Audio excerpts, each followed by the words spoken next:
Welcome to the Season 3 premiere of Interior Analysis. I'm Evan Westman.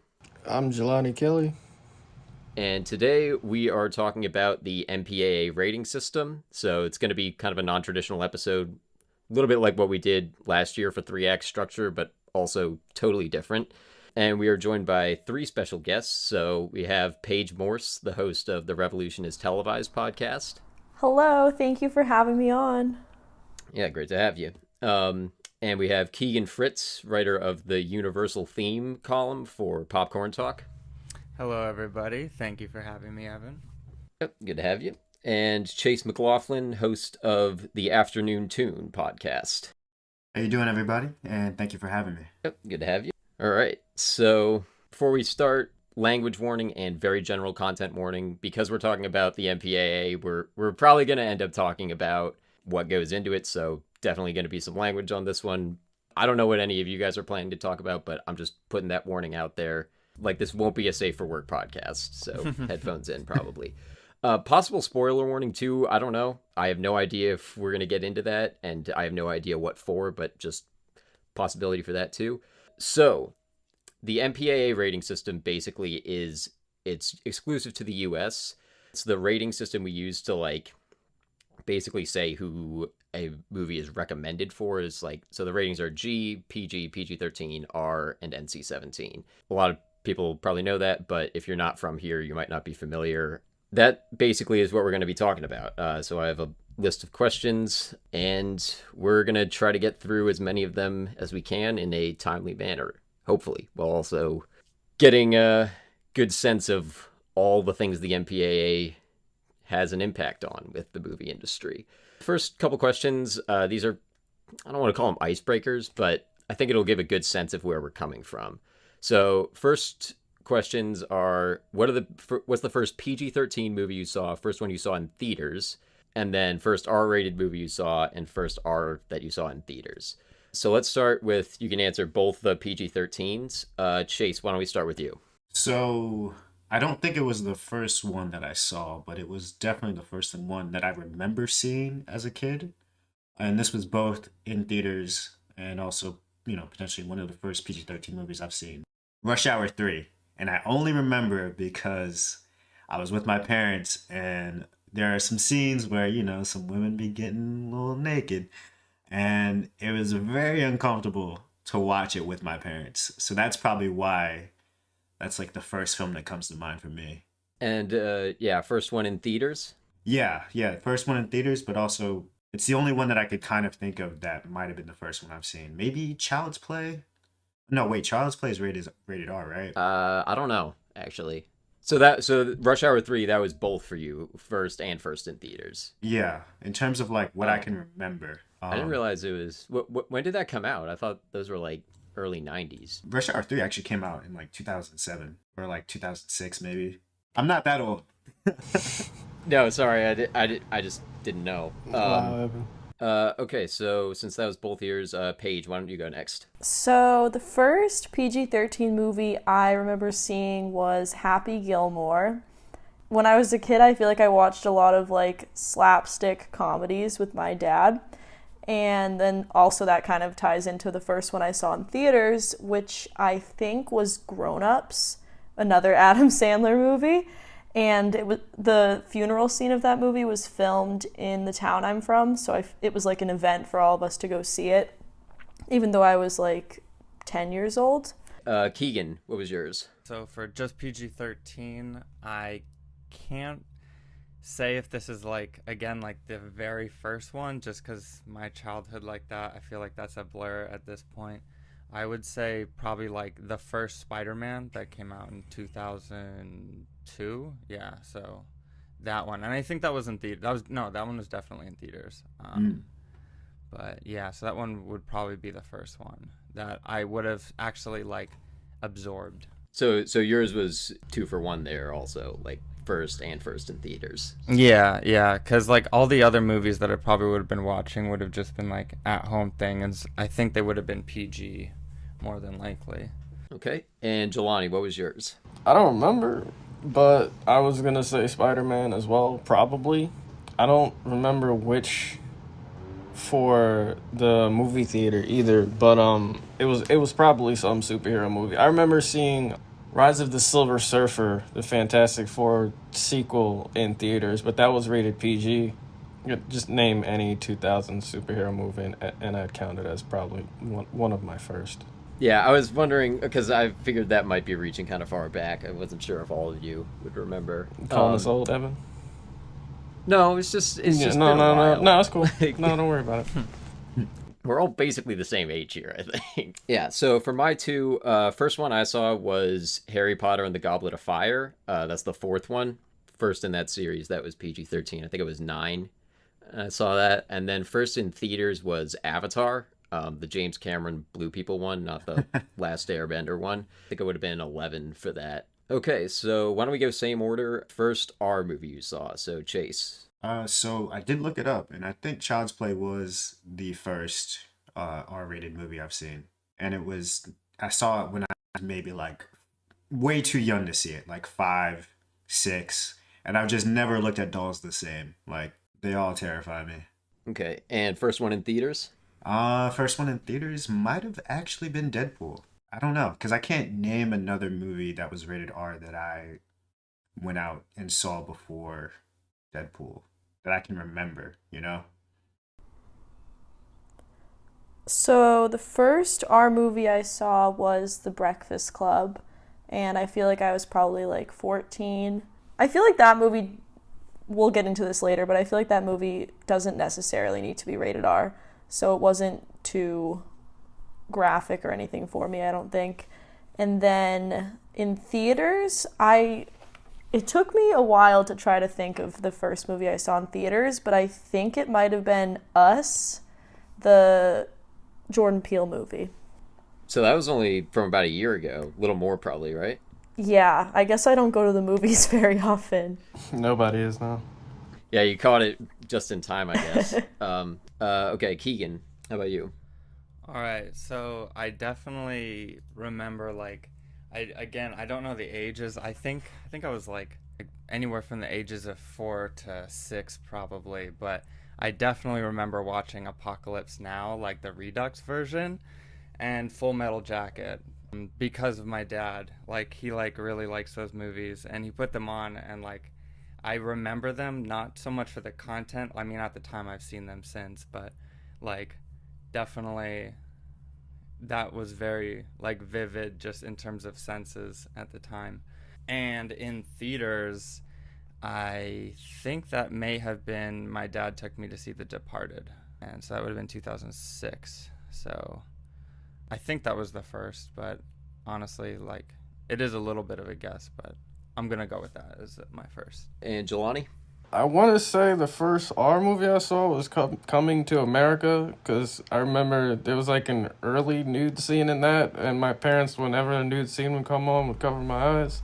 And I was like, I hope there's not a whole lot of that in this movie. And I understood a good chunk of the jokes back then. Obviously, it wasn't in theaters at the time. We had the disc, so I think that was the first R movie I saw. And then I'm gonna say Deadpool as well, like Chayse said, because I don't ever remember purposely going to a movie theater to see a rated R movie. I probably would have seen Deadpool if it was PG-13 as well, but it just so happened to be R, so I'm gonna just say that too. Okay. So my two first non-theater was The Passion of the Christ, Mel Gibson one, and then first one in theaters was Kingsman: The Secret Service, the first one. Next one, only answer if you feel comfortable. What movie did you see that like disturbed you / fucked you up / upset you the most? Like any of the above. Keagen, why don't we start with you on that? Yeah, so I'm honestly this like it pairs into the last one. I'm gonna go with my dad's choice of making me watch the Redux version because like Apocalypse Now is a long movie, but when you're that young, like, and it just keeps going, like, yeah, that definitely desensitized me. But I also think like just like generally not really having restrictions, like I never really around movies, I never really thought like I haven't looked at certain themes that are more taboo. I haven't looked at them like as like that. So I don't know if that counts as like being like fucked up or if that just counts as like being more open-minded. I'm not sure, but probably it's a I think it's whatever you want to count it as. Yeah. Okay, Chayse, why don't we do you next? So as a kid, I'd say the joint that really messed me up was the original It. And I'm only saying that because like I was like maybe 5 years old, so like my imagination was already like screwed up because of Child's Play. But then when I saw It some random Monday morning, I just remember eating a bowl of cereal, and that movie was just on for whatever reason at 6 a.m. That joint screwed me up before I got to school. There was the scene where he, actually eats and kills the kid. And like the most terrible 90s cliche graphics that they had back in the day with the effects and whatnot. It's nothing like the It today, or I mean that came out a couple years ago, but still as a kid made my imagination go wild. And I'd say maybe the most fucked up movie I've seen in a minute was probably Midsummer. Oh yeah. I've heard that one's intense. Yes. I have not seen it myself. I second that. Just the way some characters die in that movie, it hits different. So definitely, if you've never seen that movie before, just prepare yourself. You might want to have some like I don't know, like you might want to play some Animal Crossing beforehand or something. Really work your way up into that, and then get like a palate cleanser afterwards. Yeah, balance things out. Okay, Jelani, why don't we do you next? So I think this happened later in life, but anything from Final Destination, that series of movies, because I was awake when I wasn't supposed to be, and I won't get into how, but like I was able to see the deaths, and this happened multiple times at my dad's house. Like I saw first of all he showed me the deaths from the second movie. Don't know why. And then like I stayed up for some reason to watch, I think it was 3 and then 4, like the deaths in those.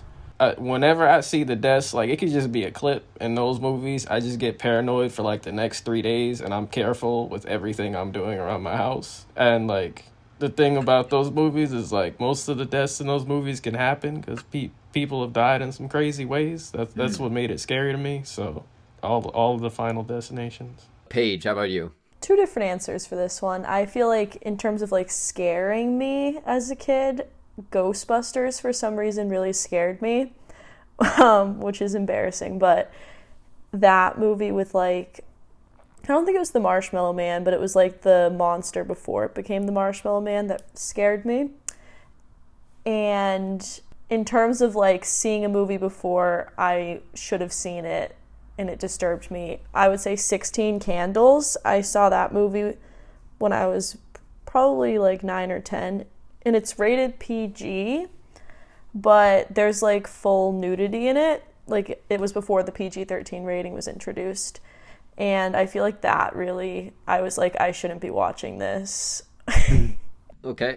My answer is Cloudy with a Chance of Meatballs. Very different from all of yours. I stand by this. Like, it's a kid's movie, PG movie. I saw it when I was like 11. But like the way everyone eats in that movie, like touched this deep part of my soul. And I'm like, oh, like something about the way food is like, and of course food is all over that movie, but like the way it deals with food and the whole thing is like disgusting. It is gross.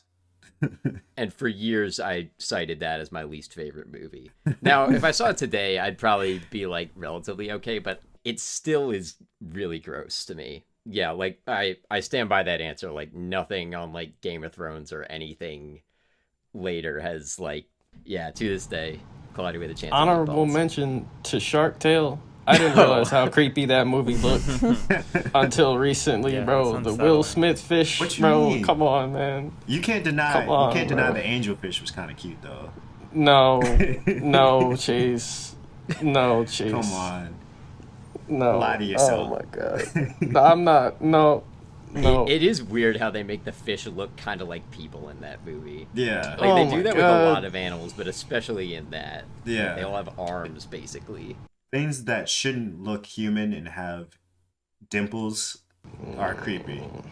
I think it was only the Yeah. fish in that movie too, because the sharks look fine, the jelly, everybody else look. It was just the fish. Yeah, they all had The like goddamn Will Smith fish.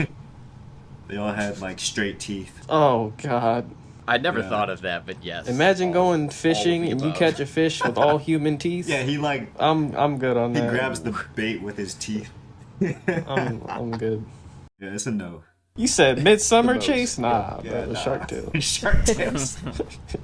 Animation can be Yeah. mad creepy though. Next question: what do you consider like the movie that most deserves a lower rating, and which most deserves a higher rating? But we'll start with which one do you think deserves a lower rating? So like, if it got an R, it should be PG-13. Paige, why don't we start with you on that? I said this earlier, but I think The Breakfast Club deserves a PG-13 rating. I know that PG-13 wasn't... It started in 1984.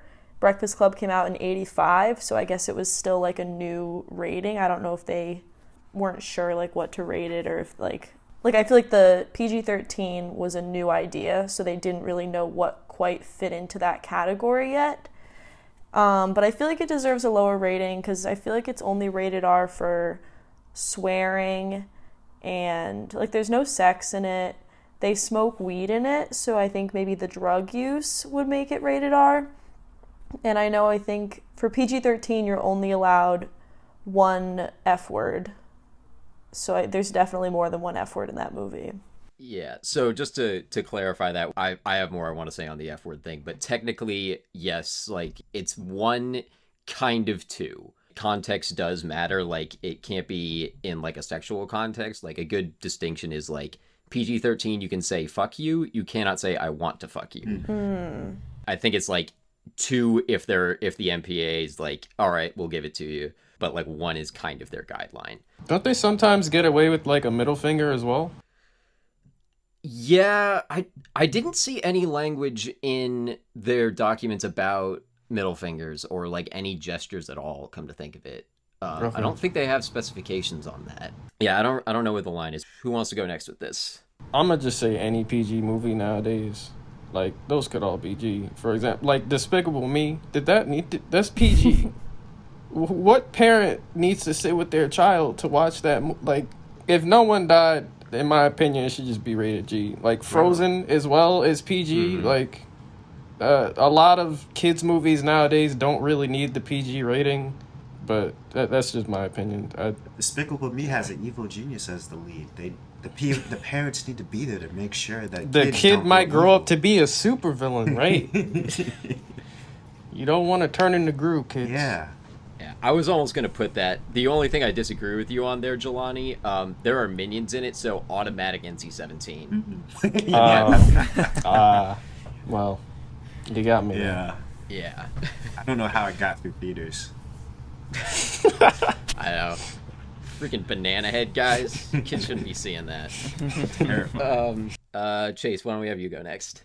So the two most popular ones I've seen that got into some controversy over their rating was King's Speech, which is rated R, for specifically one scene that follows that sort of weird guideline where you're only allowed to say fuck once, but not in like a sexual way or anything, but because he like leads up to it with like, because he has a stutter, so he like stutters the word, and because he stutters it, it's considered rated R. And then the other one was Boyhood, and it was rated R simply because the dudes were looking at a lingerie magazine when they were kids.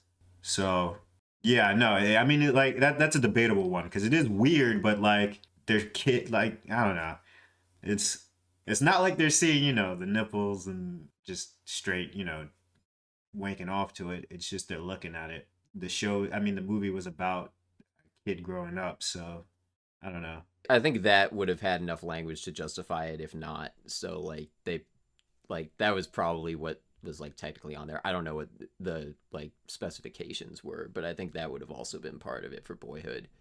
Yeah, I can't quite remember how many fucks they give. But those were like the two most popular ones that kind of got some controversy. Keagen? Yeah, I'm glad you mentioned King's Speech. I was gonna bring that one up, but the second one is more just like the genre. I would say like there's a lot of PG-13 horror movies that like if for the amount of movies that get misplaced into the R category just for language, like I feel like Insidious is PG-13, or I think the original Grudge maybe. Drag Me to Hell is too. Yeah, like those have themes that like are more potential to like scare a kid than just some adult language, or like some themes that are pretty just realistic to the like normal world. Yeah. So I was considering giving basically the answer Jelani gave, but I'm gonna say Baby Driver. Of course, it wouldn't be because I think there's like way too many F words in that to be PG-13. But like personally, I don't see like a whole lot wrong with that. I think like, and I'm gonna get into this later, but like the violence in that movie is, first of all, it's like pretty minimal, but it has consequences, which I think is like good. So like there's that. I mean, aside from that, there's also 2 known sex offenders in it, but we didn't know that when it came out, so that's sort of another conversation, which it recontextualizes it. But like in terms of content, I don't see a whole lot that I wouldn't let like a young teenager see in there. Yeah, so keep the same order. Which one deserves a higher rating the most? Paige, I think we started with you, right? Yes. So like I said before, I would definitely say 16 Candles because of the nudity, lots of talking about sex, swears. But then I would also pick The Dark Knight to be rated R instead of PG-13 because I feel like it's very violent, especially the scene when the Joker, he like kills a guy by like putting his head into like a pencil. Like I feel like it was just very violent. So I would say that could be rated R. I feel like it's just a very like violent movie. Yeah, it's interesting you mentioned that because like personally I never felt this, but I've heard other people also mention The Dark Knight as like, oh wow, like not in terms of like what's there visually or anything, but they're like, wow, this is like the most upsetting movie I've seen in years. Really? That was a lot of the reception. Yeah, I've mostly heard that from people like in like the generation above us, like who might have seen it when it first came out, because I think it like touched on a lot of like the conversation around terrorism at the time, and like that's more speculation, but I think that's kind of like how it was received initially. I never really had that reception of it, but it's interesting to me that some people do have that opinion on it, or like that was how they saw it. Jelani, I think you were next, right? Yeah, I think Keagen did the other answer first, but I'm gonna agree with Keagen with the horror movies. A lot of PG-13 horror movies that touch on topics that just should be rated R, like the Drag Me to Hell example. Like, that's a girl that's getting chased around and scared constantly by actual demons because she's supposed to go to hell. And I feel like a lot of the PG-13 horror movies are like wasted potential because they're trying to like get away from the gore, so they'll like cut away from somebody dying. It could have been a really cool kill for anybody that's sadistic, but a lot of PG-13 horror movies. Okay, Chayse, how about you? Yeah, that was kind of hard for me to find like a specific example, but I'm gonna say a joke answer, as in Suicide Squad, which should have been NC-17, Okay. so nobody needed to see that. But I do agree with you guys on like how we kind of give a pass on very violent movies to being PG-13, which is kind of weird. Yeah, there's other people that and doing some research, people harped on that too, that like some like sex scenes seem to like that some people think are like a lot less offensive than like some of the violence that is in PG-13 movies. Like it seems like violence gets harped on less by the MPAA than sex does.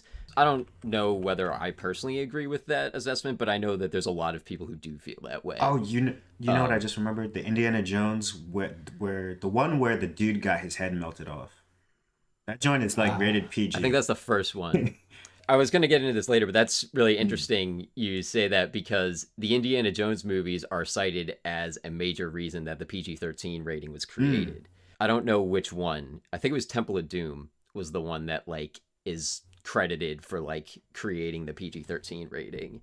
But I think it was kind of like that series in general kind of a big turning point for that. Let me also add to the other part of this question. The Harley Quinn movie didn't need to be rated R. I didn't know it was rated R when I went to see it. Birds of Prey? They dropped the F-bomb in the very beginning. I was like, oh, they wasted their one F-bomb. and then they kept saying it. I was like, are they breaking the rules? What is this? And then I realized, like, I looked it up after I saw the movie. I was like, oh, this was rated R. Okay, cool. I don't know why it was, but they didn't need the swearing in that. That's just a side thing. Keagen, what did you put? Yeah. Well, it turns out he was right. I answered this wrong, so I'm gonna give a different one because I have another one that I think could have a higher rating than it does now.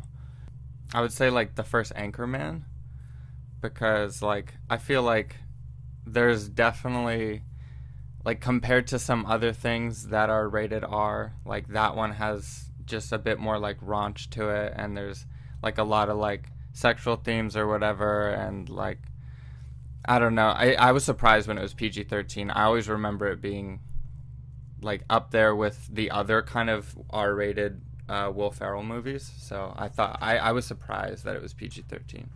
So my answer, there were a couple of candidates I had, but I decided to say Taken. To be clear, I haven't seen it in a long time, but my justification for it is like the entire theme of that movie is like human trafficking and like sex slaves, and that to me feels like it should be like enough for an R rating. I think technically in terms of like whatever the MPAA's requirements are, like it fits in a PG-13, but I kind of feel like in that kind of context it shouldn't matter. Like human trafficking is pretty damn heavy. That would be my pick for that. Next bit, this is the only part that doesn't involve questions. I'm going to just run through a real quick history of the rating system because I think it's something that a lot of people don't know. And anyone, you can feel free to chime in on this if you want. In 1930, you have the Hays Code was like kind of the first rating system that was in place. Basically, it's like a set of rules for what can and cannot be put in a movie. They're also like very strict rules. You can look it up later. I'm going to link to some documents that like talk about this from the MPAA that go through all of this in more detail. 1956, they revised the Hays Code to add guidelines on blasphemy and mocking the clergy. Like I think you weren't allowed to mock the clergy was the guideline. But it pulls back some prohibitions against depictions of interracial relationships, abortion, prostitution, and drug use. Then the modern rating system that we have was created in 1968. So at this point, you have stuff that's G, PG, and R are the three ratings. A big reason for that was in like the late 50s, early 60s, there were a lot of movies that were not approved by the Hays Code. And I should have said that too. The Hays Code, it was basically like there was no rating on it. It was like it got a pass or it didn't.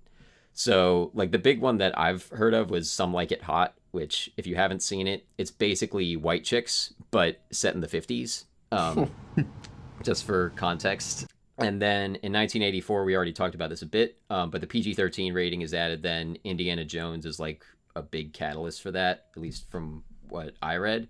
And then in 1990, you have the rating descriptors that are added. So that's like the little box next to the rating where it'll be like R for violence and like a scene of drug use or something. Like all those, that little box after that says like why it's rated what it is.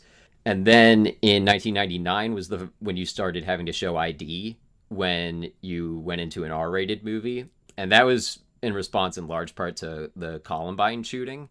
That was like almost a direct response to that. 2003, the MPAA starts reviewing trailers and like other ads. I don't know what they had in place before, but they like created an advertising board for that. 2006, the documentary "This Film Is Not Yet Rated" came out. So I only just watched that like a couple days ago in preparation for this. It's very interesting, very biased against the MPAA. If you're interested in like their infrastructure, that is like a very interesting watch. Kind of breaks down like why maybe the MPAA is set up in kind of a backwards way. It's mostly about like NC-17 ratings and like how that's kind of a form of censorship is sort of their thing. But I think that may have like had an impact on the rating system since then. And then in 2007, this was kind of the last thing that the MPAA's documents that I read mentions. They add smoking and tobacco imagery as a factor in ratings, and that's in 2007. So that's just some quick context. So basically, like the long and short of it is like the MPAA system that we have in place now is basically created as a reaction to the Hays Code before, which was like literal censorship.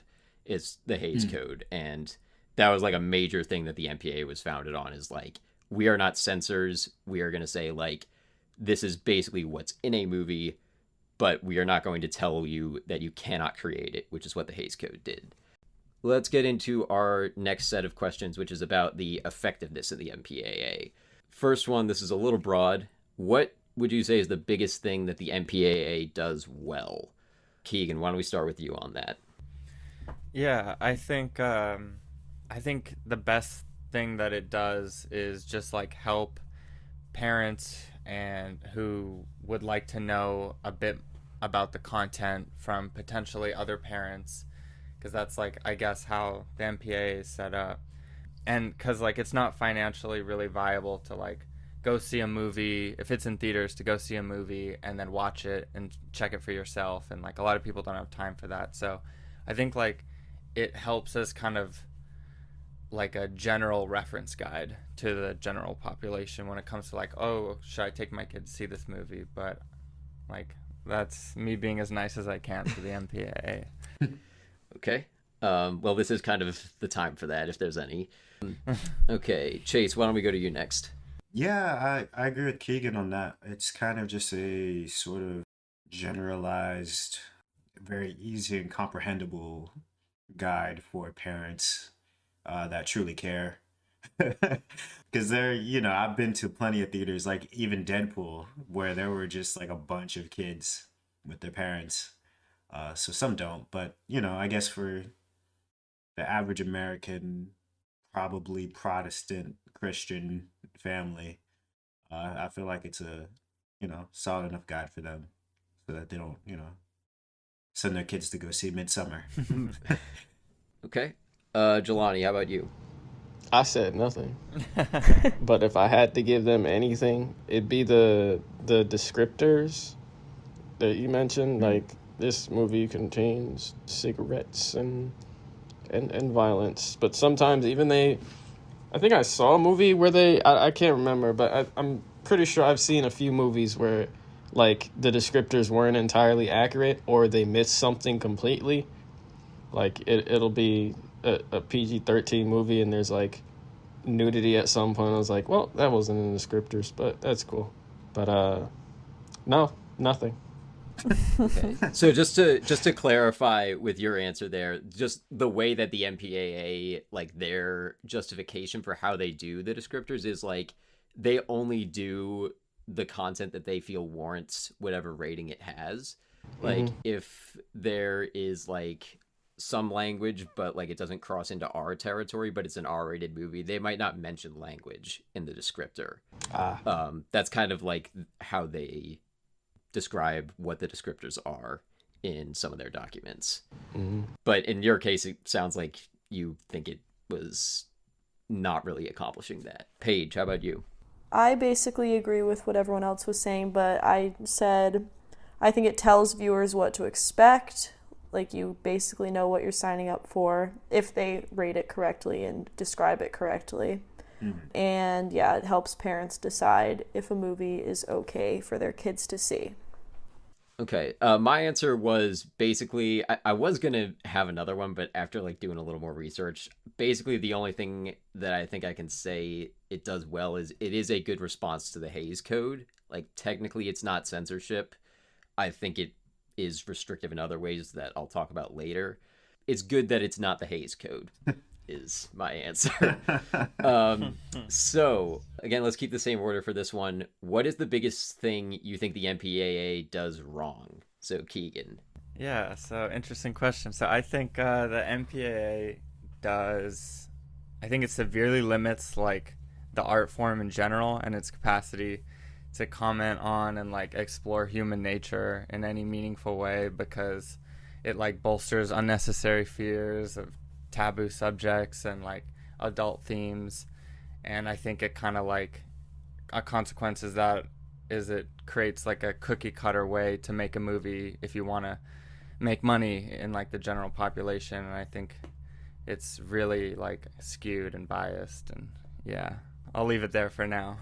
Okay, yeah, we'll be getting into more of that later, I think. So, Yeah. There probably will be time for more of that.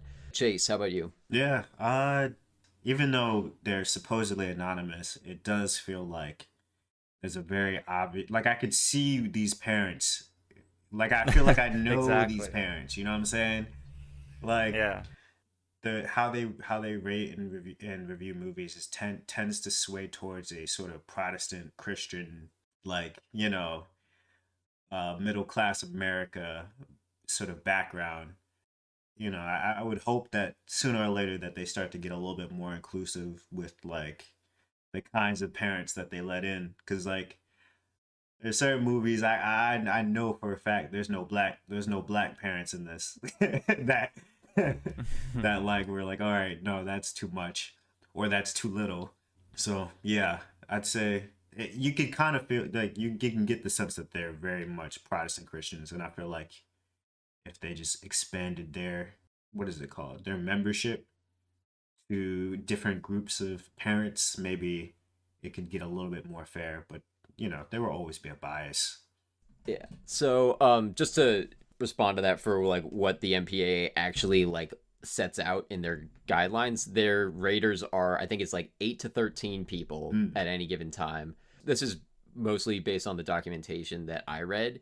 They have to be parents with kids from, I think, the age of like 5 to 17 when they start, and then they have to leave when their kid becomes 21, when their youngest kid becomes 21. Unless they become a senior rater, which is kind of a different thing. And they say like they try to get a good diversity there, but they don't really specify. Well, the one thing they mention in the document I read was like region of the country, which I thought was a very odd way to like define having a diverse group of parents. Like I never hear that as a marker of diversity. Like it doesn't say anything about, like you were saying, like religion, race, sexual orientation, economic background, anything like that.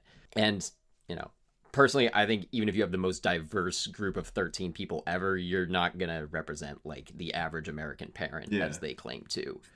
There's more you can look into on that. There might have been a couple specifications I missed. Jelani, I think you were next, right? I said the way they handle swearing in movies, just in general. You get one F-bomb in a PG-13 movie, and it can't be in a sexual way. Like, isn't telling somebody to go fuck themselves, like, in a sexual way? Because they got away with that in, was it First Class, when Wolverine said that? Yeah. People PG-13 movies are marketed towards, so like for example superhero movies know what the fuck the F word is. I don't get it. I knew what the F word was long before I turned 13, and maybe even uses it a few times before I even turned 13. So like just the way in general, like a G movie will go from G to PG because there's like the word damn in there somewhere. Like, oh, no, you gotta have a parent. The kid can't know what that word means. Like, just fuck the MPAA, bro. Okay. Paige, how about you? I agree with what everyone was saying. I think that it can be biased towards definitely what like WASP parents think, white Anglo-Saxon Protestant. So I think that definitely sways how things are rated, and I think just making things more taboo than they are is harmful overall. And I think like as a kid that probably would make me want to watch something more if I knew I was not allowed to watch it. And also just in general, I think that the MPAA isn't always correct in what they rate things, like we were talking about earlier. So that's something that they can often do wrong. Yeah, they kind of, like, I think in some of what I read, they're like, we've gotten criticisms from all sides. Like, some people think we're too strict. Some people think we're, like, too lenient. And I think I've heard criticisms of both, depending on the movie. So, like, in a way, they're kind of, I think they kind of, like, defend themselves like that, like, we're never going to be able to please everyone. which is true. Like they really never could appease everyone, at least not with the system they have, I don't think. My answer for this biggest thing they do wrong, totally second you, Jelani. The F word thing is so fucking ridiculous, pun intended. Bro, and the parents be saying the worst shit in real life. Like, yeah. Yes. Like, the parents be swearing like sailors, but the movies they put on be like Tom's the fucking tank engine or some shit, bro. Like, yeah. Side note with this, the way they like lay out that like they can only have one F word, they like describe what the F word is without saying it in their documentation, which I thought was hilarious. Like you know what you're talking about. Like, who are you trying to fool here? if they type it, it's not professional. It's not an official document. But could you imagine? Like, if anyone should, they should. That's what they're talking about. Right. Could you imagine though, being 13, you only have one F to say, like every day? Oh my god. Well, if we're sticking with movies, it might be every 2 hours. Oh, maybe true. you get one every 2 hours. Maybe a middle finger here and there if you already said it. Maybe. Yeah. Or if like depending on the interpretation, maybe you get one the entire time you're 13. And then after that, we don't even know. That'd be rough. Like, yes, the F word thing's ridiculous. Also, I would say, like, they focus a lot more on content than context. Personally, I think context is a lot more important. Mm-hmm. In terms of the MPAA's job, maybe they shouldn't. And, like, their distinctions, I think, are very arbitrary and not as objective as they claim when you actually look at, like, the language they use and their, like, bylaws, I guess, or, like, how they distinguish between one another. It's very vague language. Except for the F word thing, which is why it's ridiculous. Like, that is the most strict rule they have. So stupid. It's like a meme at this point, though. Right. It kind of, I think it's actually, I don't know what the movie is, but I've heard of it. Like, there's a movie that's PG-13 that calls it out. They're like, you only get to say fuck once in a PG-13. Like, oh man, well I guess we just wasted it there. I think it may have been, I don't know if I'm right here, but I think I remember that brings back a memory of that movie Warm Bodies. It wasn't even that long ago, like that zombie one. I never saw that. Oh, I feel like it might have been something else. I think but they maybe do both. it too. I think they also mention it. So yeah, it's become a bit of like a joke. Like even in the industry, like creators like know that the MPAA is gonna shut them down if they say anything more. I kind of like, but also dislike when movies like call attention to it in like some slight way, like Fury at the end of Infinity War. Like when it cuts off and it's like, oh, I wonder what he was gonna say there. Yeah, yeah. Fridge, mother fridge, maybe. Mother. I don't know. Monkey fighting. Oh no! In keeping with Sam Jackson tradition, it would be either monkey fighting or Monday to Friday. Yeah. Okay, so next question. What do you see as the role that the MPAA should play, and how much is it filling this role? We've probably gotten into this a little bit already. Why don't we start with you, Jelani? I don't think they should play any significant role.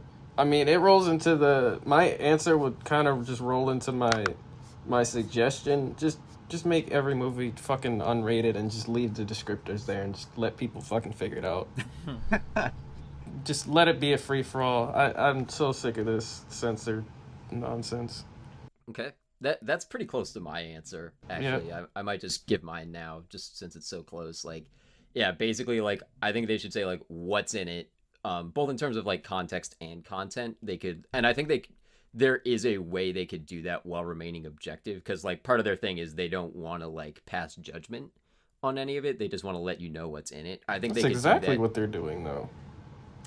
I kind of agree with that. Yeah. Like, because they're assigning value, like, they're basically equating one F word to, like, whatever kind of depiction of violence warrants it are. Like, that's kind of equal in their book. Whether they believe it or not, that is how they're treating it. So it's like, it is assigning value to it. But yeah, I would say, like, in terms of, like, context, I think they could be objective about that and also tell you, like, the context of whatever's happening. Like, that might be sensitive. In its current form, I don't think it's really doing that. It's just kind of slapping general labels on it that are basically arbitrary. There is an extent to which it is filling out its purpose. Like, yes, they are giving somewhat of a sense of like what is in a movie that maybe parents or viewers in general might want to know about. What I think they miss there though is like potentially triggering topics. Like they tend not to mention theme. Like what like the whole like the thing I go back to with it is like Spotlight is rated R, but I think it's only rated R for language. So like if you took out, and it only has like 5 F words in it. So like if I don't you even took remember out the 4 language of in them, it. Yeah. yeah, it's not a lot. So like I think if you took out like 4 F words, it might have gotten a PG-13, and I really do not think like Spotlight should be a PG-13 movie. Like that could be very triggering for some people. So I think the triggers thing is like a major thing that they miss Also, in their ratings. you just gotta think of how many movies fucking suffered with their final product because they had to take a scene out because they wanted it to be marketable towards a certain audience. Like, how many good scenes that might have made or broke a movie were lost because of this nonsense. Like, Yeah, and if you look at like if you watch this film is not yet rated, all like there's a lot of directors that are interviewed in that, and they talk all about their experience where they were like the MPAA gives them an NC-17 and they're like, okay, what can we cut out? And the MPAA is like, well, we don't want to tell you because then that's censorship. But they're like, okay, but we want to know because we want to get an R. So like, tell us what to cut out, and we'll cut it out. And I think creators just have like gotten to know the MPAA a little better at this point, so that they know what to cut. But that's more speculation than anything else. But like, I think a lot of creators have that same frustration. They just are better at predicting how the MPAA is going to react now than they used to be. Who wants to go next with that? What do you see as their role, and how much is it filling this role? I can go. So yeah, I think pretty much I like that you mentioned themes, because like when I was thinking over this, I felt like ideally that would be a role that they could play. It's just somehow mentioning that a film handles mature themes in like, and then just leave it like as that. So then the parent can kind of be like, all right, so this is a film that is going to try to like dig a little deeper than Frozen or something, and then like they cannot take their kid to that. And like even then, like there's probably that would need like a real discussion on like if there's a better substitute for the word mature, because like it's all really relative. Like what does that actually mean in terms of to each different type of family and stuff like that.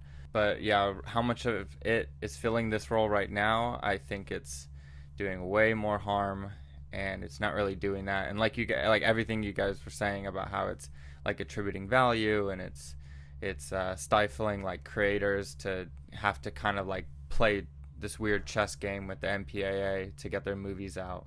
They're wilding right now, or all the time. They have been. Paige.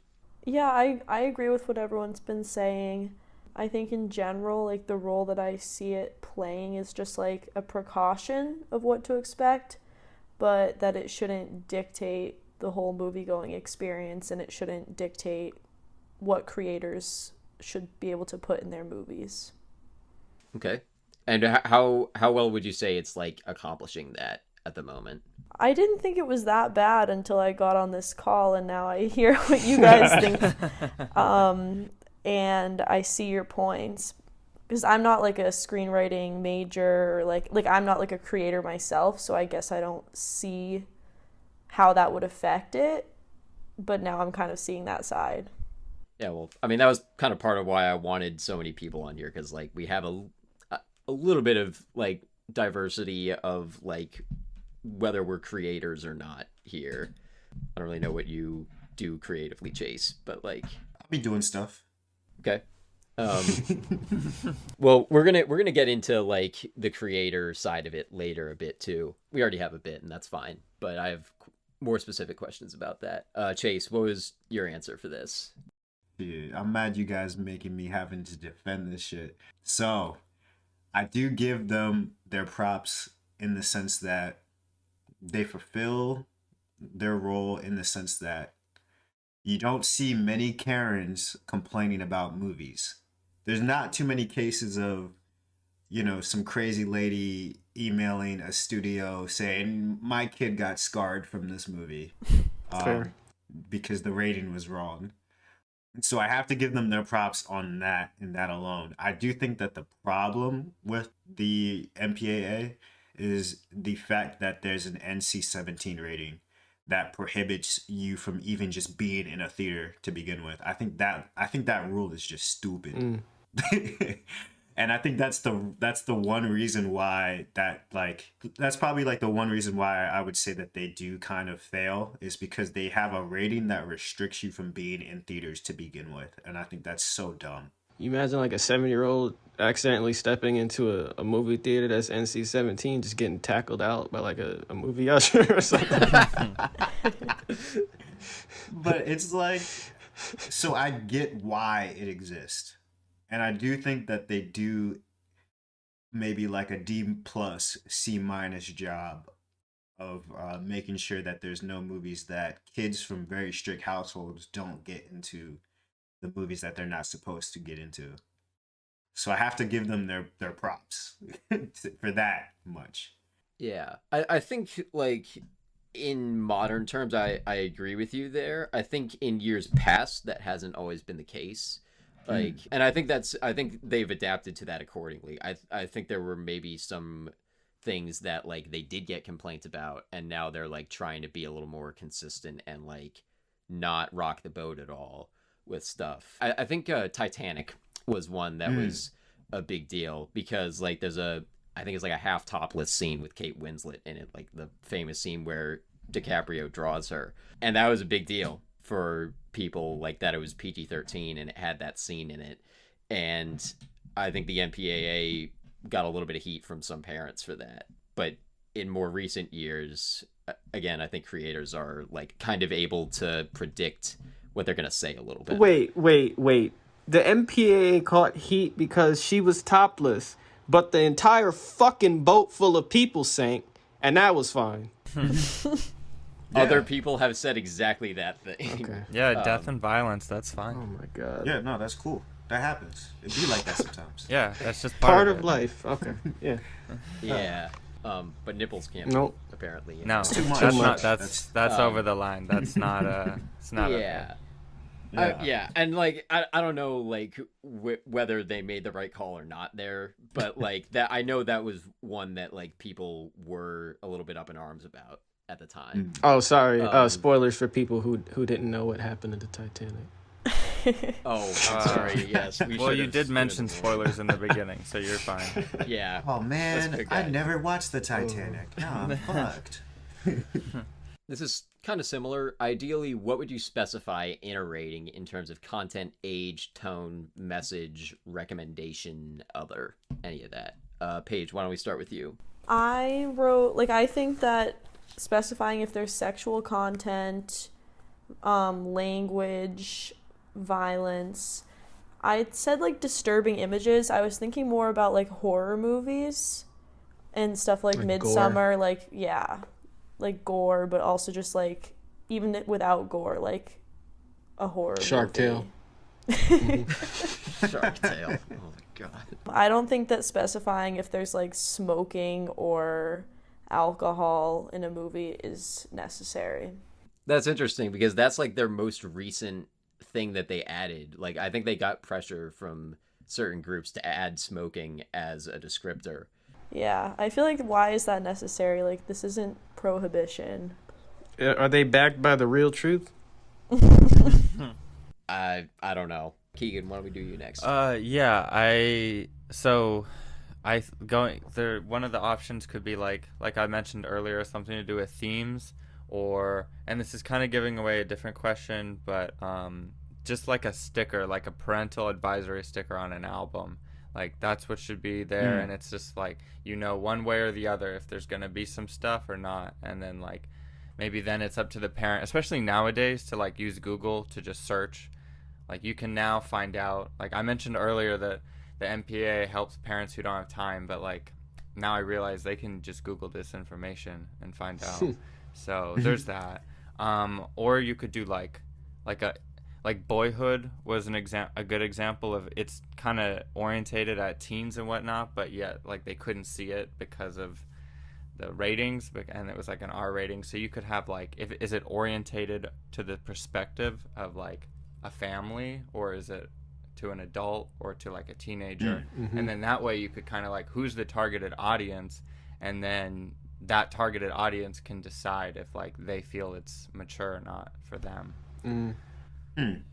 Yeah, I kind of feel like the ratings that we have now sort of implicitly do that anyway. Yeah, that's true, but they don't seem to do it accurately, I guess. Like, I think what they do accurately in some ways is like basically PG at this point is like, this is bring your kids, like everyone, like this is a kids movie is basically what a PG means. And then PG-13 is like, if you're an adult, you'll probably enjoy this, but like if you have kids, it might be okay to bring them. And then R is like, this is like a movie for adults. Is like it kind of like the marketing, like the rating is the marketing. Yeah. To be at this point. If you're saying it like that, do we really even need the G rating anymore? If PG is just like kind of both? It's like I mean, it's definitely gone to that now. It seems like I saw a video talking about that. Just the slight differences between G and PG. And now the reason why a lot of movies try to go for the PG rating is because that's sort of like the edgier, cooler, Oh, Yeah. God. marketing approach somehow, some way. But like kids, kids want to push the boundaries, so they marketed towards PG for the kids that want to see slightly edgier kids content. Oh my God. Yeah, whatever that means. I feel like there used to be like kind of a distinction, but like this is another thing I looked up doing this. I'm gonna frame it in the form of a guess. How many G-rated movies do any of you think were released from 2010 to 2019? 9. Just a number. I'd say under 100, maybe. Definitely You are under correct. 100, yeah. I'm saying like 9. 9? Yeah, it's something really low. That's probably super low balling it, but Okay. it ain't nothing crazy. Well, not that much. By my count, I think I went to Box Office Mojo to check this. By my count, I think it's 17 Wow. in like Jesus a 10-year Christ. span. Like we basically don't make them anymore. It's funny. Like my mom's a middle school teacher and is only allowed to show G-rated movies in her classroom, and she's like, I'm running out at this point for like indoor recess. And then like just a couple days ago, she was like, yeah, they let me like do PG now. That's another conversation, but basically like, yeah, we don't really make G-rated movies anymore for some reason. I would say I'm fine with what they specify now. They just need to be a little more accurate, maybe a little more specific, especially if they were to just get rid of the PG, G, PG-13, and R things altogether. Just be a little more specific on that. That's it. Anyone else answer for that? Wait, Lion King was G, but Frozen is PG? Oh, bro, I'm about to have a fit. I'm sorry. That is kind of wild. Mufasa Like, got you're clapped in front of our eyes, bro. Yeah, we watched that. We watched the King of the Jungle die before our eyes, and that was rated G. I'm sorry. While Let It Go is PG. That's crazy. They saw her sorcery and they were like, witches? Nah, bro. Yeah. You get this out of my Christian house, bro. it's sad how accurate. That's probably what happened. They were like, "Yo, witches." Oh Witchcraft. no, that goes against the Lord. I mean, we could ask, but they probably wouldn't tell us what their actual reasoning was. Who still hasn't? Chase, have you gone for this one? No, but I don't really have too much to really add. It's kind of just like I think what you guys all been saying about like specifying what's in there is great. It's just a matter of trying to figure out like what are the parents are lazy. I mean, people are lazy to begin with. So like we're not gonna just read through full descriptions about what's in this movie. We just want a simple, plain, PG-13 or PG. So it'd just be a matter of how do you adapt those simple letterings into a form that makes the most sense. And I think what Keagen brought up with like the themes and stuff like that, I think that's also something interesting to bring up too.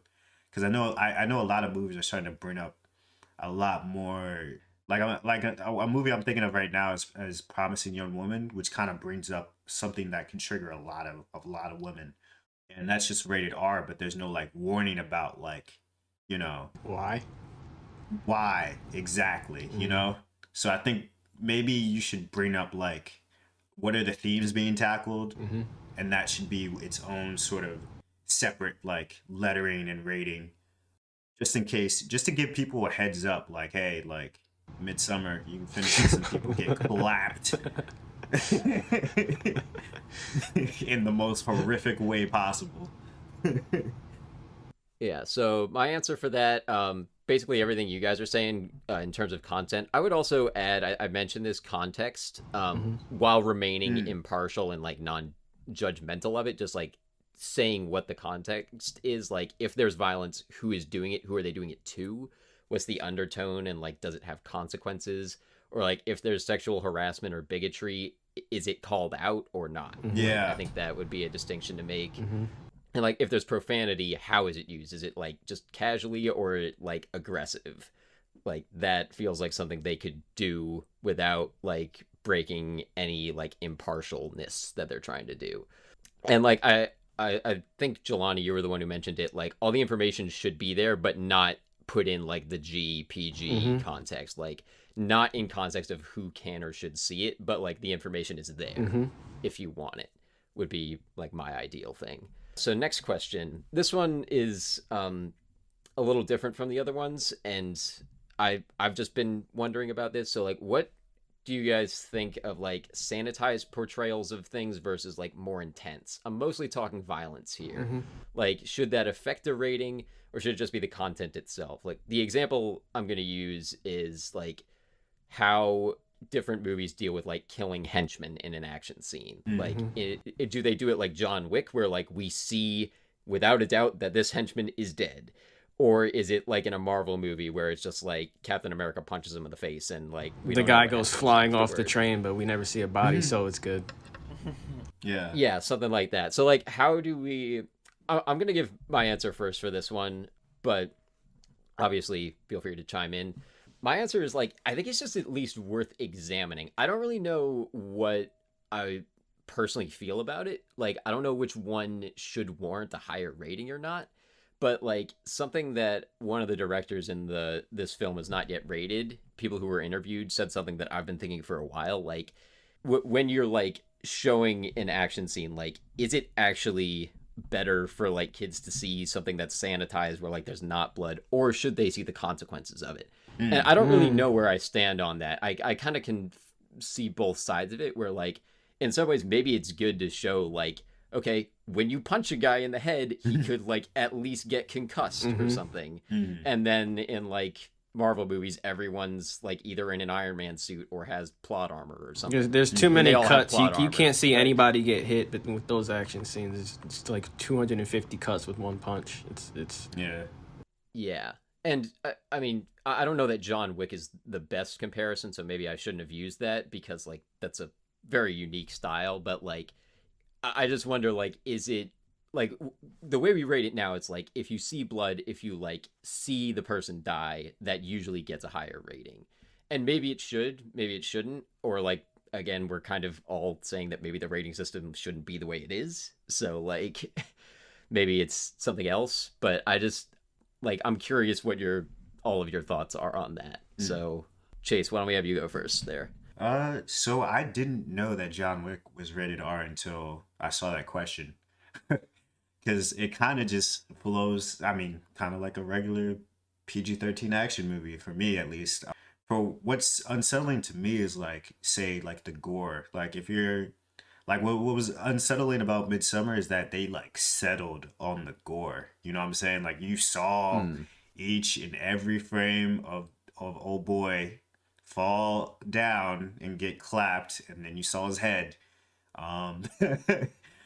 I really want to know what happens to those people in that movie. I've never seen the movie. You It should watch is it. a lot. It is a lot. I don't know whether or not I would recommend it, but it is a lot. Meanwhile, with John Wick, it's kind of just like, all right, like he killed people with a pencil, and then you don't see him ever again. They never settle on it because he's too busy already fighting the next guy, you know? Hmm. So for me, at least, I think it's more so the gore rather than the action. So that should be the divider between R and PG-13. Hmm. I think in general it is. Like, I think, like, PG-13 action, in general, not always, tends to be, like, bloodless action. There's a couple exceptions, but I think at the moment that is the distinction, from what I can tell. Because I can't remember any, like, gory scenes in John Wick, though. Me neither. Didn't some lady like slit her wrist in like a bath or something? Was that two? Yeah, true. I guess. Yeah, I feel like you're right about that. Yeah. I don't know if John Wick was, like, the best example, but, like, they show the henchmen being killed more than in almost any other action movie. So that was, like, why my mind went to it. Paige, how about you? I didn't have an answer for this question because I didn't see the movies that you used as the examples, but now that I'm hearing what you guys have to say, I pretty much agree with what you guys are saying. Okay. Keagen, how about you? Yeah, I think that's interesting that you brought up about how, like, is there a conversation about, is sanitized violence actually more harmful because it kind of, like, removes consequence? And I think, like, there's a distinction between, like, gore and blood, like Midsommar, like that's some gore, but then John Wick is violence, you know, but both are an R. But, like, with PG-13 violence, like Marvel movies or whatever, like, our brains are already filling in the blanks, like, no matter what, we know that they're dying, but we're not, like, so that's fine, but, like, there's no connection with the real, like, consequence. So it just kind of, like, I feel like it's a bit desensitizing, and it kind of just makes violence, like, fun, and it's like, this is like what we do, you know. We can, like, you can punch, you can throw a giant shield at people, you can throw people off stuff, but look away before they hit the ground is kind of the message. Nobody, yep. You know. Yeah. And they kind of address that a little bit in Civil War. They, like, show all the stuff where it's like, oh, people actually died, but that's, like, the first movie where those consequences are ever right. felt And then when they MCU. do it, it's like they act as if it's like a massive, like, epiphany realization, but oh I my feel, god, you know, where did this come like, from? can you believe that there was people that actually Yeah. suffered from that? Oh my god, like that should just be built into it. That way you don't have to be like, hey guys, remember there was consequences, you know. It feels like it takes advantage of, like, it's like it takes advantage of the fact that it knows we're gonna fill it in, so they can then get away with more stuff, and then it's just like a bad cycle. Jelani. All right. I'm glad you saved me for last because I want to talk about this. It should not affect the rating. I think what the guy from that movie you keep mentioning, I would love to see the consequences, because a lot of the Marvel movies, for example, are also marketed towards kids and adults. Like, they're doing the two sides thing. And, you know, that's fine, but when you cut away from the violence and you're not showing any consequences to Captain America hitting somebody with full force in the face with the fucking shield, you know, kids are going to think they can do the same thing in real life, and they're like, oh, I just hit my friend in the face with the bottom of this trash can, and he's gonna be fine too. Like, no, we need to. They need to see that violence has consequences, and then, you know, it's the parent's job from that point on to guide the kid to show them, you know, like, all right, this is a bit too much. Like, you don't do this in real life. This is just a movie. All this sort of things, and, you know, that way you also get realism in Marvel movies, because Captain America kills people, but Timmy from down the block, who's fucking 9 years old, thinks, you know, he doesn't know that. So you just walk up to him and be like, Timmy, you know Captain America's a soldier, and that means he's killed people, right? And then he looks at you confused. So no, it should not affect the rating. You're saying, like, portrayal shouldn't affect the rating, just what is happening should. Yeah, I also agree with Chase's point about gore and settling on the stuff. like the way it's shown should be. I think it should be more like John Wick. Like, you know, the person is dying. Don't cut away from that shit. We know what's happening. Like, don't cower out on us. But was for something like what's being described in Midsummer. Yeah, no, that's no. Don't show that shit to your kids. Just like thinking about it, I like you guys are talking about in terms of like violence, but if I were to think about like if we were talking about like a rape, if they sort of implied that there was like a rape that happened, I think that would be different than like if they showed a rape scene, and I think that the ratings would have to be different. Well, yeah, that's in that yeah, circumstance. that's very different. Yeah. So yeah, I mean, I kind of already gave my answer, but to add on to your point, Jelani, like I see it less in terms of like Captain America punching people in the head, although like people survive getting punched in the face a lot better in movies than they probably do in real life.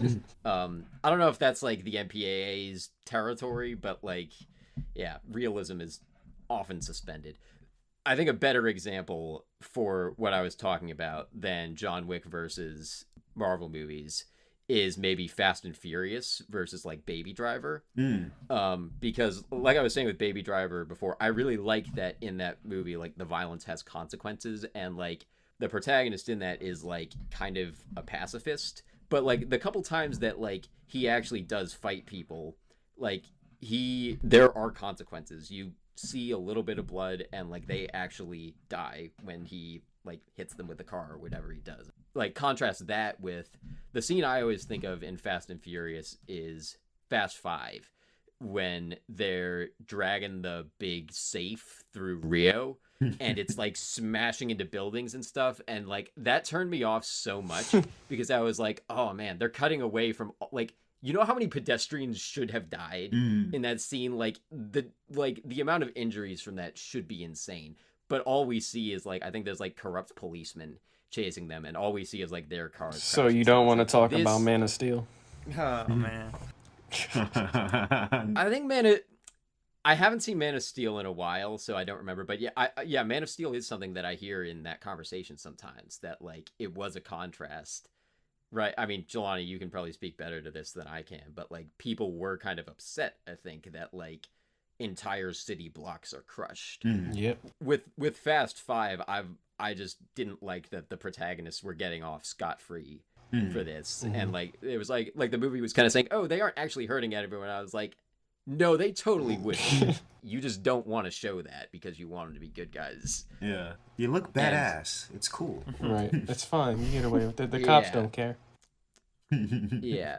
The Matrix is another thing that kind of that's an older example, but that was a conversation too. Like Ed Norton actually, when Fight Club came out, because those were both released the same year, he said something in an interview about that. He's like, people were upset the way that we portrayed violence in Fight Club, when like Fight Club is very much a commentary on violence itself.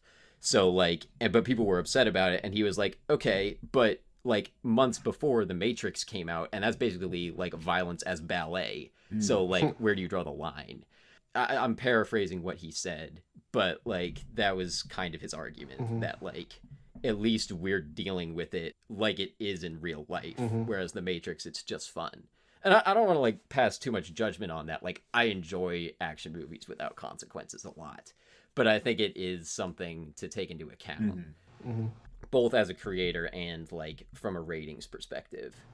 So last question in this section, do you feel like the rating system has changed? Like, does a PG-13 R, like, do they mean now what they meant maybe 5, 10, or 15 years ago?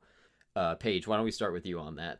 So I really feel like PG movies, especially in like the 80s, late 80s, early 90s, were more risky than they are now. Like, I'm thinking of like Home Alone and Big and Uncle Buck and like those type of movies. Like, I remember seeing Big as a kid, and I know they said fuck in it. So like that, and that was in like 1988, I think. So like PG-13 did exist at that time, but that movie was rated PG. So I think definitely PG movies, I think, were riskier. Now they're more mild. I think PG-13 has stayed pretty much the same to me, I think. And I feel like R maybe has gotten like a little riskier, but I feel like it's also stayed pretty much the same. Okay. Keagen, how about you? Yeah, I think I agree with R probably being a little bit like riskier now, just because it's trying to encompass so much more, because nobody wants, like, you can't get an NC-17, so like an R rating is pretty big. Like, there's a lot in there. I think PG-13, like, continuing what we were talking about with like the violence, and being, well, speaking how PG-13 is pretty much like the largest market, I think that that's changed a bit, and it used to be more just like specifically kind of very directed at teens, but now it seems like PG-13 they're trying to encompass everybody, like everybody could like it. Yeah, so I think those have changed. It sounds like PG-13 should be G, general audience. Yeah, or at least I mean, like the way PG. it's marketed, Yeah, the way it's definitely. marketed as like a PG, I guess, and then PG is now what G used to be, pretty much, is how it kind of feels like. And then R is everything else that's like an actual like movie trying to do stuff, and that they were able to cut down to not get NC-17. I feel like NC-17 almost doesn't exist anymore. Yeah. Like, I think I've seen like this film was not yet rated because it shows so much from NC-17 movies, like is NC-17 itself, and I think that's only the second one that I've ever seen. Right. The first would have been The Dreamers, which I only saw because Carla wanted to do it on the show a while back. Like there's so few of them that it's almost not even like it's not even a thing anymore to me. But like if you look at it on the way it's described, if you had no context, like real world context, NC-17 is just like, it just means you should be an adult, right? Like essentially, like, and there's a lot of movies that you should probably be an adult to watch, but like it's such a weird system that it doesn't actually even use like that, because it's developed such a bad reputation as like unsellable. So I blame Disney for the weirdness of PG-13, because I do remember as a kid, if it wasn't a superhero movie and it was PG-13, I was not supposed to see it. Meanwhile, like my niece, will throw on any and every PG-13 movie that comes out around this year, and it's just cool. No questions about it. So yeah, I do think the marketing of a PG-13 movie has changed quite a bit, and I full-heartedly blame Disney and Marvel for it. Very fair. It's weird, but I don't think it's a bad thing. I just think that to some degree, it's a good thing that, movies are starting to push some limits that they can in terms of their rating and still be marketable. We'll talk about Soul later. That's in my notes. Oh yeah, Oh, we just watched that last night. Yeah. great Soul's- great movie. Talk Yeah. about Soul. But it is one of those movies where you're like, oh, should a kid see it? But it's not like it says anything, like there's no vulgar language, there's no like violence or anything. It's just that the theme itself is just very deep, and not even some adults are ready for it. Yeah. Yeah.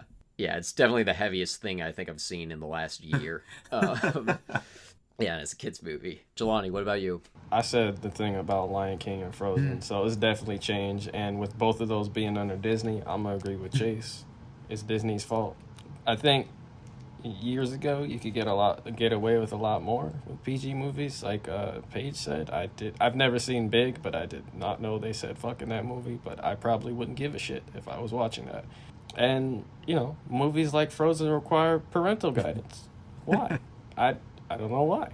Yeah. So my answer is pretty close to what Chayse said. I didn't actually say I blame Disney, but low-key, yes. Like, I mostly see it, and, like, I agree with what you said, Paige, about, like, some of the older PG movies. Like, even after PG-13 came out, they were kind of trying to figure out, like, where's the line between PG and PG-13. What I've seen more of is, like, I think PG-13 has become more kids content. I forget which one of you said that, but yeah, like in terms of especially like the Disney brand of PG-13 movies, like even as far back as like Pirates, it's kind of like on the lighter side, But because like Pirates, Star Wars, Marvel, all under Disney are so successful, those are kind of on the lighter side of PG-13, and I think they've kind of lightened that rating as a whole. Like PG-13 movies used to be sort of adult movies in some cases. Like even if they didn't have R-rated content, like something like The Social Network is PG-13, but it's really not a kids movie. And like same with like a lot of Chris Nolan's movies. Like they're PG-13, but they're really not kids movies at all. Like he is making movies for adults. I love that. I wish there were more of those. Like most of my favorite movies are kind of in that like high PG-13 or at least like adult Inception. geared. Inception. Scott Pilgrim, V for Vendetta's R, but it's like lighter R. Or like, yeah, Nolan, couple of Finchers. Like that's what I am like most personally annoyed with, is like the way that we have now made PG-13 mean kids movie. That is disappointing to me.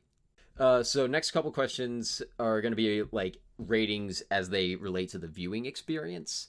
So first question is kind of broad. What are some ways you feel like ratings affect your viewing experience? Chayse, why don't we start with you?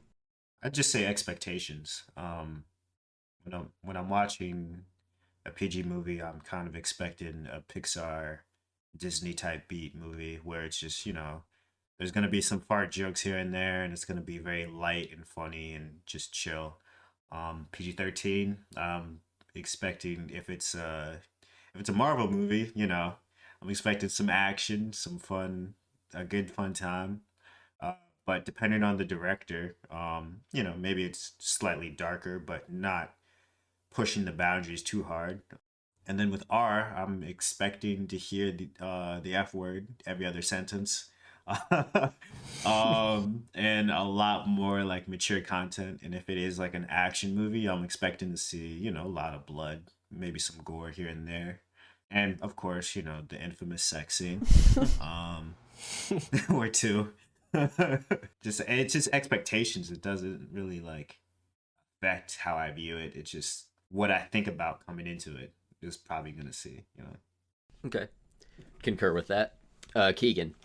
Yeah, I mean, beyond like when I was like younger and I was being prevented from seeing movies because of this, like beyond that, it doesn't really change it besides expectations and kind of like just thinking like, all right, I have like in my mind, like we said earlier, there's like a very specific type of parent, and like I just picture that parent telling me about this movie when I look at the rating, and like that's how I interpret it. I don't like really attribute it like it has anything to do with the people who made the movie or anything like that. So it's pretty minimal to my experience with a movie.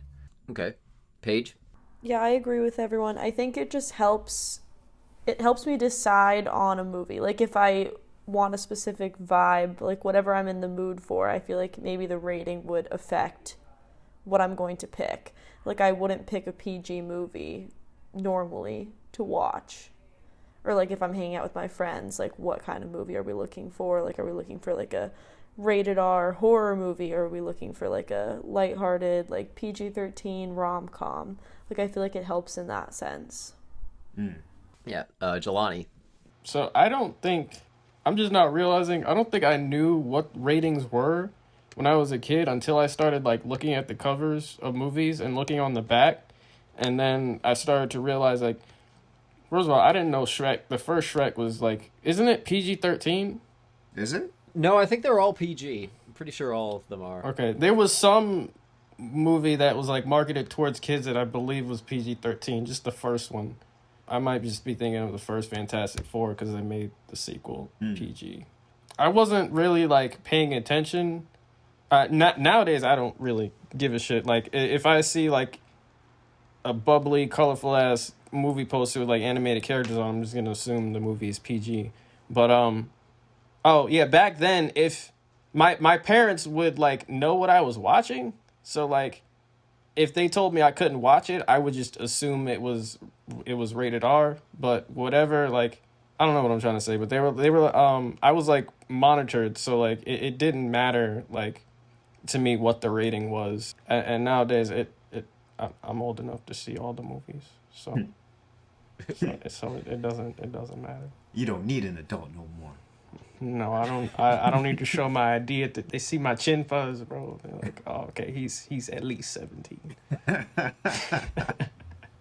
But seeing like inside the movie, I think I said before, seeing like censored violence in a PG-13 movie that should have been rated R, but like the people in charge of the movie wanted to make it more marketable. We kind of talked about this already. Yeah, you can kind of feel them toning it down sometimes. Yeah. Yeah. I kind of agree with a lot of what you guys are saying. Like, I feel like it does change my experience maybe a bit more than what some of you were saying. But mainly the thing that, like, I feel like I'm tracking it in anything that isn't R. I'm like, okay, how far are they going to go? Like, in terms of, like, suspense, I'm like, how bad can it get? And I always have the rating in the back of my head. I'm like, okay, it's PG-13, so nothing that bad can happen. Or sometimes it will go there, and I'm like, oh, damn, PG-13 movie, and they went that far. Like, and it usually, like, it doesn't happen a lot anymore. I feel like Split was one where I was like, it kind of, like, felt like it was pushing boundaries a little bit for PG-13. But that's one of the only ones. This is kind of something that I mostly noticed with it. Like, when I started watching stuff that was rated R, it did kind of click to me. I was like, now there's, like, suspense, because even if this scene doesn't, like, go there, I know that it can. Yeah. And that was kind of a different thing. Whereas, like, in a PG-13 movie, you kind of have that, like, safety belt. When The Mandalorian first came out, I remember seeing memes that were like, thank God The Mandalorian is Disney Plus and not HBO Max, because Baby Yoda would go in like a freaking wood chipper or something if it was HBO Max. So everyone's like, I don't have to be stressed about that. Oh, I didn't realize The Mandalorian was PG. I just finished season 1, like, what's today, Saturday? Just yesterday. And I didn't realize it was PG until, like, we went back to the menu. I was like, oh, shit. Wait, nobody cursed, and they ain't show no blood. I guess that makes sense. Yeah. No, that is true. Because if it is a PG-13, you're not expecting anybody to really drop dead. You know what I'm saying? Like, you're never expecting, like, for the world to end in this movie the way you would in a rated R movie. Yeah.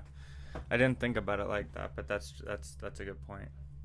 That's kind of why I like watching stuff that's rated R, not necessarily because of like because there is more mature content, just because like I know there's stakes in it. So the only other question with this section is how do you think ratings should deal with spoilers, just in general? Chayse, why don't we start with you?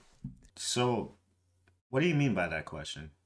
I guess just like generally, like, because I guess like if there's something like kind of shocking later, like if like that's kind of the climax is like a main character death, and like that is something they maybe put in the descriptor, like how should that be dealt with? I know it's a little bit vague, but like I think that's something that occasionally comes up.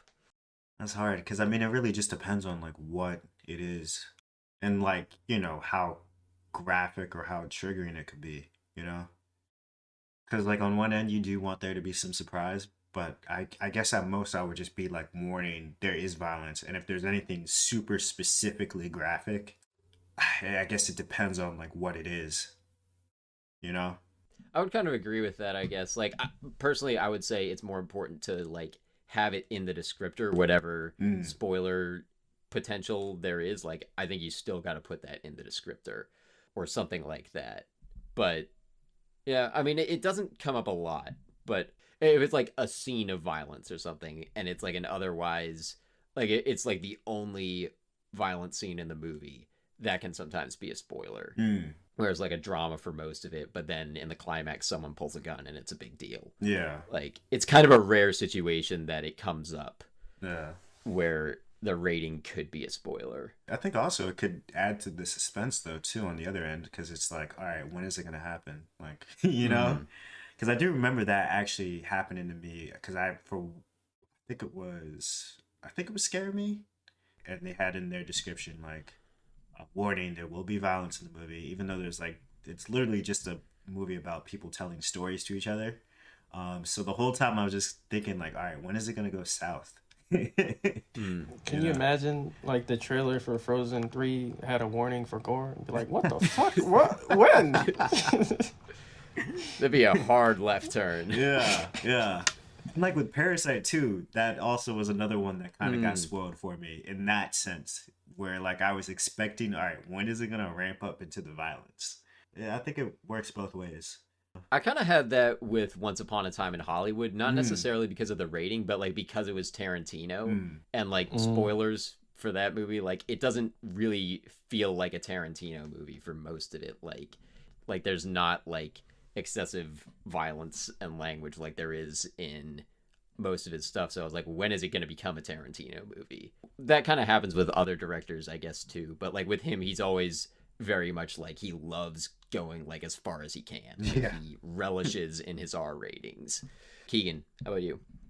I think like obviously ratings, since it's not trying to tell the story, it should be avoiding spoilers at all costs. But like it does bring an interesting like conflict, because if you're looking for content warning, and let's say you're like for something that could be like triggering to somebody, and you say that there's like a graphic like rape scene in a movie, people are going to be waiting for that. And if it has to do with the main character or something, like that whole thing is kind of like now people already have that in their head, and the story can't do its job to like tell people the story.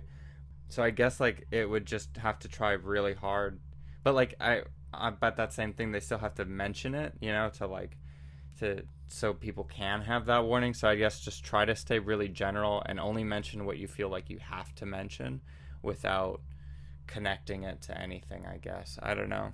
It is a hard question to deal with, because they don't really care too much about spoiling or the story. They're just like, they look straight for content, so they don't really consider context, like you were saying earlier about that. Yeah. Paige? I think just like keeping explanations general, I think would help deal with spoilers. Like I think just saying like that there's violence or that there's sexual content, and not giving, this is like the opposite of what you're saying, Evan, but like not giving any context to it. Okay. Jelani? I didn't really have an answer for this because I wasn't aware this was an issue, but now that we've given it some light, my mind shot to trailers for some reason, and surprise, surprise, I'm gonna use another superhero movie example. So the trailer for Civil War revealed Spider-Man was in the movie, which is something almost I don't think anybody was expecting. I thought, why would they reveal he was in the movie? Can you imagine, like, through word of mouth, how much more money they would have made if people went around and be like, yo, I heard Spider-Man's in this movie. Yo, you want to go see that instead of going to see this other bullshit movie? And that could do with marketing, like, towards kids. Like, oh, my God, Mom, I saw the Civil War trailer. Spider-Man's in this movie. Like, I wouldn't know, like, how to deal with that or the best way to fix that, because I don't even know if that should have been revealed. That's just where my mind went with this question. Yeah, it's a damned if you do, damned if you don't, really. Right. Yeah, I think that is a good way to put it, Chayse. I think in terms of like marketing stuff to kids, that is kind of a concern. Not necessarily in terms of spoilers, I guess. I mean, maybe though. Like, I guess honestly, I hadn't really expected to bring this up again, but like the first PG-13 movie I saw, the fourth Harry Potter movie, like I think basically the justification for that is that movie ends with the death of a main character, Cedric Diggory. Spoilers. That was a thing, and like I of course knew because I'd read the book beforehand, and a lot of people had. But like the three Harry Potter movies before that were PG-13 or were PG, and even I think one more after it was. But that one was like the first time, like that's a major tone shift in that series when that character dies, because nothing like that has happened up to that point. And it happens at the very end. That would be kind of a thing where, like, as a parent, if you were like, oh, should I let my kids see this? And then say you're a parent who's also a fan of the movies, you'd be like, oh, I just got this spoiled for me. Like, that's sort of a situation where I guess it could happen. But yeah, like I kind of gave my basic answer to this. Like, I think they should emphasize the content above all, try to avoid spoilers if they can. So now we're going to get into like how it deals with marketing and creators. First question, where have you encountered creative restrictions or censorship as a creator or otherwise? Jelani, why don't we start with you? Twitch and YouTube. It used to depend on what I was streaming, like whether I was writing or playing video games, but I used to censor myself. And there was a time where I was like switching off and on, and I'm still kind of doing that because like my parents or my dad might like tune in sometimes one night and be like, I couldn't listen to you swear. And I'm like, Dad, I got most of my swearing from you. Why does it matter? But okay. And, you know, they, like my family would like direct their like cousins and like younger kids of the family to my stream. And I'd be like, why don't do that? Because then I'd have to start censoring myself because I know kids are watching. Or just any member of my family in general, like my grandmother, I'd censor myself. I knew she was watching, like, but in reality, I swear a lot. So there was, and then there was that time on YouTube. It didn't affect me per se, but the YouTube went about it, like just recently ended. Went about demonetizing any content creator that was like swearing on any videos. So they had to start bleeping their shit, and I was like, yo, what is this? This isn't TV. This is ridiculous.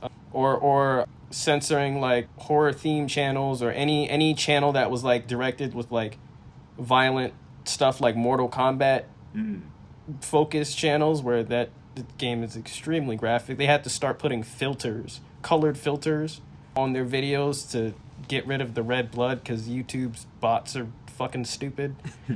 So it became kid friendly for a while, which is BS because parents should be monitoring what their kids are watching anyway. Don't make me suffer because of it, but yeah. Okay.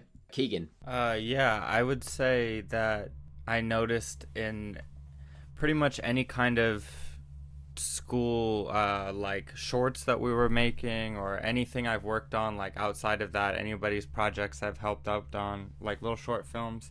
Everyone kind of is always thinking about that, like, oh, can we put this, or is this going to be, is this short film or piece of art going to be dismissed as just like graphic or obscene just because we're like being kind of realistic or truthful to certain situations?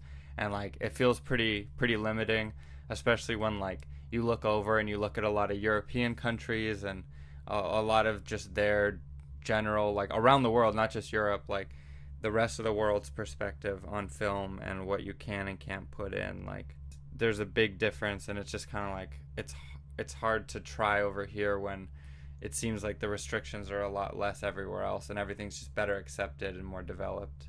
Yeah, so I've found that it's difficult to get exhibition and distribution and stuff like that without bending completely to MPAA and just general kind of societal norms. Okay, Chayse.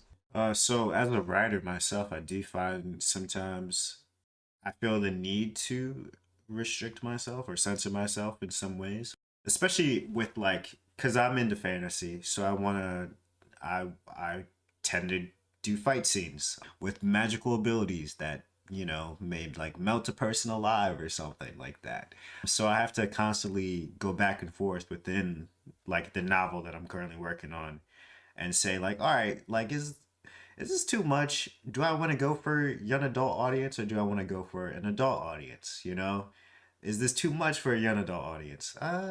Yeah, maybe too much, you know.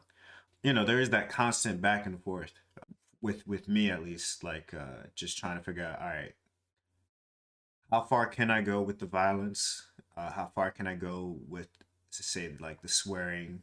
If I do want to target it for a young adult audience, do I want to keep it that way, you know? Paige? So like I said, I'm not like a filmmaker or anything, but I am a writer. So I used to be the editor-in-chief of my newspaper. This is like a while back, but when I was in high school. And this is the only like big example I could think of like censorship.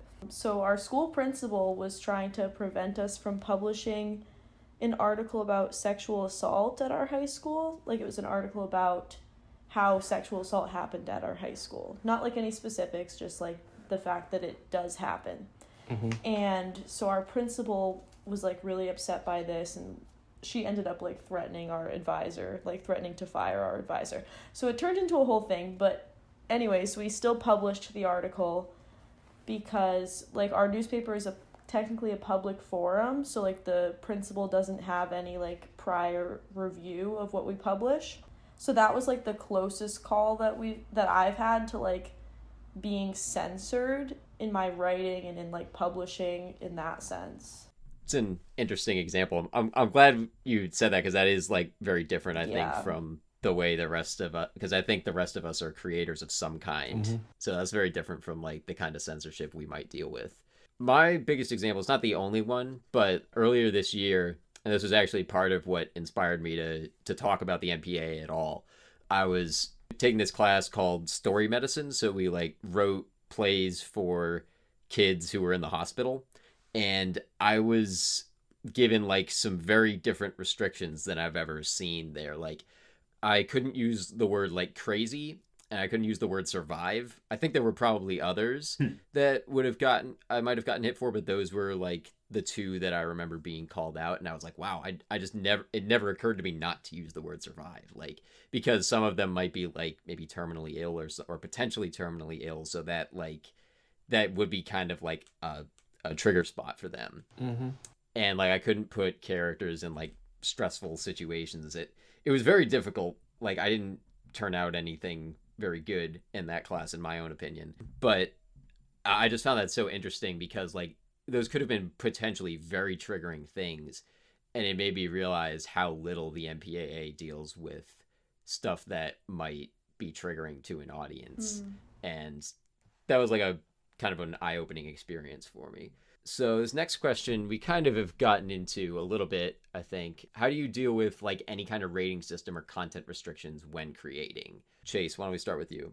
So I try to say fuck it for the first draft. You know, for the second and third drafts, I try to see, all right, for this story, which audience is probably the best target for it. Then I try to figure it out from there. As long as it's not like sacrificing what the story is, then I continue to cut what needs to be cut. But, you know, if it does start to sacrifice the story, then, you know, I just go for the more mature rating. When you're doing that, like, is that novels? Is that screenplays? What kind of content is it? Well, right now, I'm working on a novel. But say, like, because I do plan on getting more into Twitch and YouTube, there's no help in censoring me. I'm gonna be cussing as you've heard throughout this entire podcast. But yeah, novels. I'm gonna try to target more of a young adult audience probably, because that's more marketable and it still works. Yeah. All right, Keagen. I would agree that like specifically when it comes to writing screenplays and stuff like that, like you're thinking about it a lot the whole time, but I try to not do that in the beginning. But I also just think about like not so much like the MPA, but also just like kind of what is the general societal opinion of certain things. And like I always think about like, is this going to be taken in the context that like I view it in, or is it going to be seen in some other way, you know? And then I try to see like, is there better ways that I can kind of not like bend to societal norms, but work within them, so that way like my message is more effective and it's not just like dismissed as like obscene or something. So I would say like it affects me the most in the writing process, because normally by the time we're shooting, like we already know, you know, like the tone and stuff. So Yeah. Unless it would be like an improv thing, because I've worked on improv things where like they've had to just say forget it, it'll have to be an R, because they couldn't like control, it was comedy, so they can't control like people dropping like F-bombs and stuff as they're just riffing, you know. Yeah, I didn't really think of it from that way, but I absolutely agree with you that like not even necessarily in terms of ratings, like just public reception. Yeah, like what is the undertone to what you're doing? Because that's, again, I've mentioned this multiple times already, like the MPA doesn't cover that at all. But I feel like in today's context, like that really is the more important thing to worry about, is like, is this going to be taken a certain way? or like is this going to like offend certain people? Paige? So yeah, so I don't make like movies, or like I'm not like a filmmaker, as I said before, but I guess like my podcast would be considered like content that I create, and I don't feel that I am censored in any way in that, because like the only like censoring I would do is either like make the episode explicit or make it not explicit, and like that's kind of like the only rating that it really has. So I don't really feel censored in that sense, because like there's not like a whole rating system developed for podcasts, and like the journalistic writing that I do, there's no like ratings for that. So I don't really feel like I have to deal with content restriction usually. Yeah, for podcasts, definitely, it's like, I mean, at least from the way we do it with this, it's like, it's basically you hit a button that's explicit, not explicit. And I don't even think, like, I think technically I could put this episode out as not explicit, and like Anchor might not do a thing about it. Yeah, they wouldn't do anything about it. Yeah. I don't know for sure. I don't know how they operate, but they have never said any, like, I've never been emailed or anything like when I don't put an explicit on something, and I typically do when I feel it's appropriate, but it's up to me. Like, I'm not following any guidelines. When I start swearing a lot. Yeah. And like I feel like you're good about like doing trigger warnings and stuff, Evan, which I guess that's like you putting out like a warning. Like that's you doing it. No one's making you do that. Right. Yeah. And I mean, a couple of your episodes you've done that too. I feel like you're always like upfront with like there is something that could be triggering, and you usually will say what it is. But again, like you could have that in there, and like I've listened to other episodes of other podcasts where it's like they may not put the E on there, but they'll still say this is potentially triggering. So it's like completely separate, and the Anchor doesn't do anything with that. Or any podcast distribution, as far as I can tell. Jelani, how about you? So starting with this podcast, I've tried to censor myself a lot more from before, because, you know, sponsors and all that, you know, trying to keep it clean somewhat. Yeah, and then I also was like listening back to how much I was swearing. I was like, okay, I might need to tone this down a bit. But it also depends on the topic of the podcast. Like for this, I wasn't obviously not fucking censoring myself, because this is an episode about censorship, so that's for that. But for writing, like I don't gain enough monetarily through creating, so it doesn't really affect me like that. Maybe through like finding a literary agent for my novel series, that might, but I pretty much write what I want. For example, the Descended series. That's why for those that want to have my stories told to their kids, but think like the swearing and it gets really violent in book 3, but just the violence overall, like, but they still want to tell like a superhero story to the kids. That's why I made a little kids version of the series. My dad gave me that idea, like, still tell the story, but just like tone it down a bit. The normal version can be marketed towards anyone though, which is why I pretty much write what I want. Like I originally thought the reader would have to at least be in high school to read like F-bombs and graphic violence and all this stuff, but I was reading way worse shit in middle school. So I was comparing my book to that, and I was like, this middle school kids can read this at least. So no, I don't censor myself when it comes to writing unless it's the kids series, but everything else, the short stories, everything is whatever I'm feeling. Well, also in the case of novels, like as far as I know, there's no like any kind of rating system. I feel like sometimes there are like, you hear about like banned books, like Catcher in the Rye is like a banned book in some places or something like that, like some libraries, I guess. You know, you don't have an F word limit like you would in a movie for a book. Like nobody's gonna know before they read it. It's pretty much kind of like how I think it was either you, Evan, or Keagen that were saying like what the rating should be is kind of just what the target audience is. And that's kind of just how novels are handled. Right. Yeah, it's like the kids section of Barnes & Noble, and then there's everything else. Yeah. Right. So for my answer for this, I deal mostly with screenplays, so of course I am subject to the MPAA if they ever got made. Knock on wood. Or not knock on wood. That's the wrong. Fingers crossed. That's what I meant. But the thing I Get your superstitions right. yeah, sorry. Apologies. The thing I feel the most when I'm writing is definitely the F word thing, because most of the stuff that I write is like, I'm not opposed to writing stuff that's rated R. I just have never found myself coming up with a story that I feel like wants to be like an adult movie. So I tend to like try for the PG-13 genre, and I find the one F word thing so frustrating. And not because I want to have like a ton of them, but like the thing I'm writing right now, probably like I'm trying to get it to be PG-13, and I just want like 5 would be nice.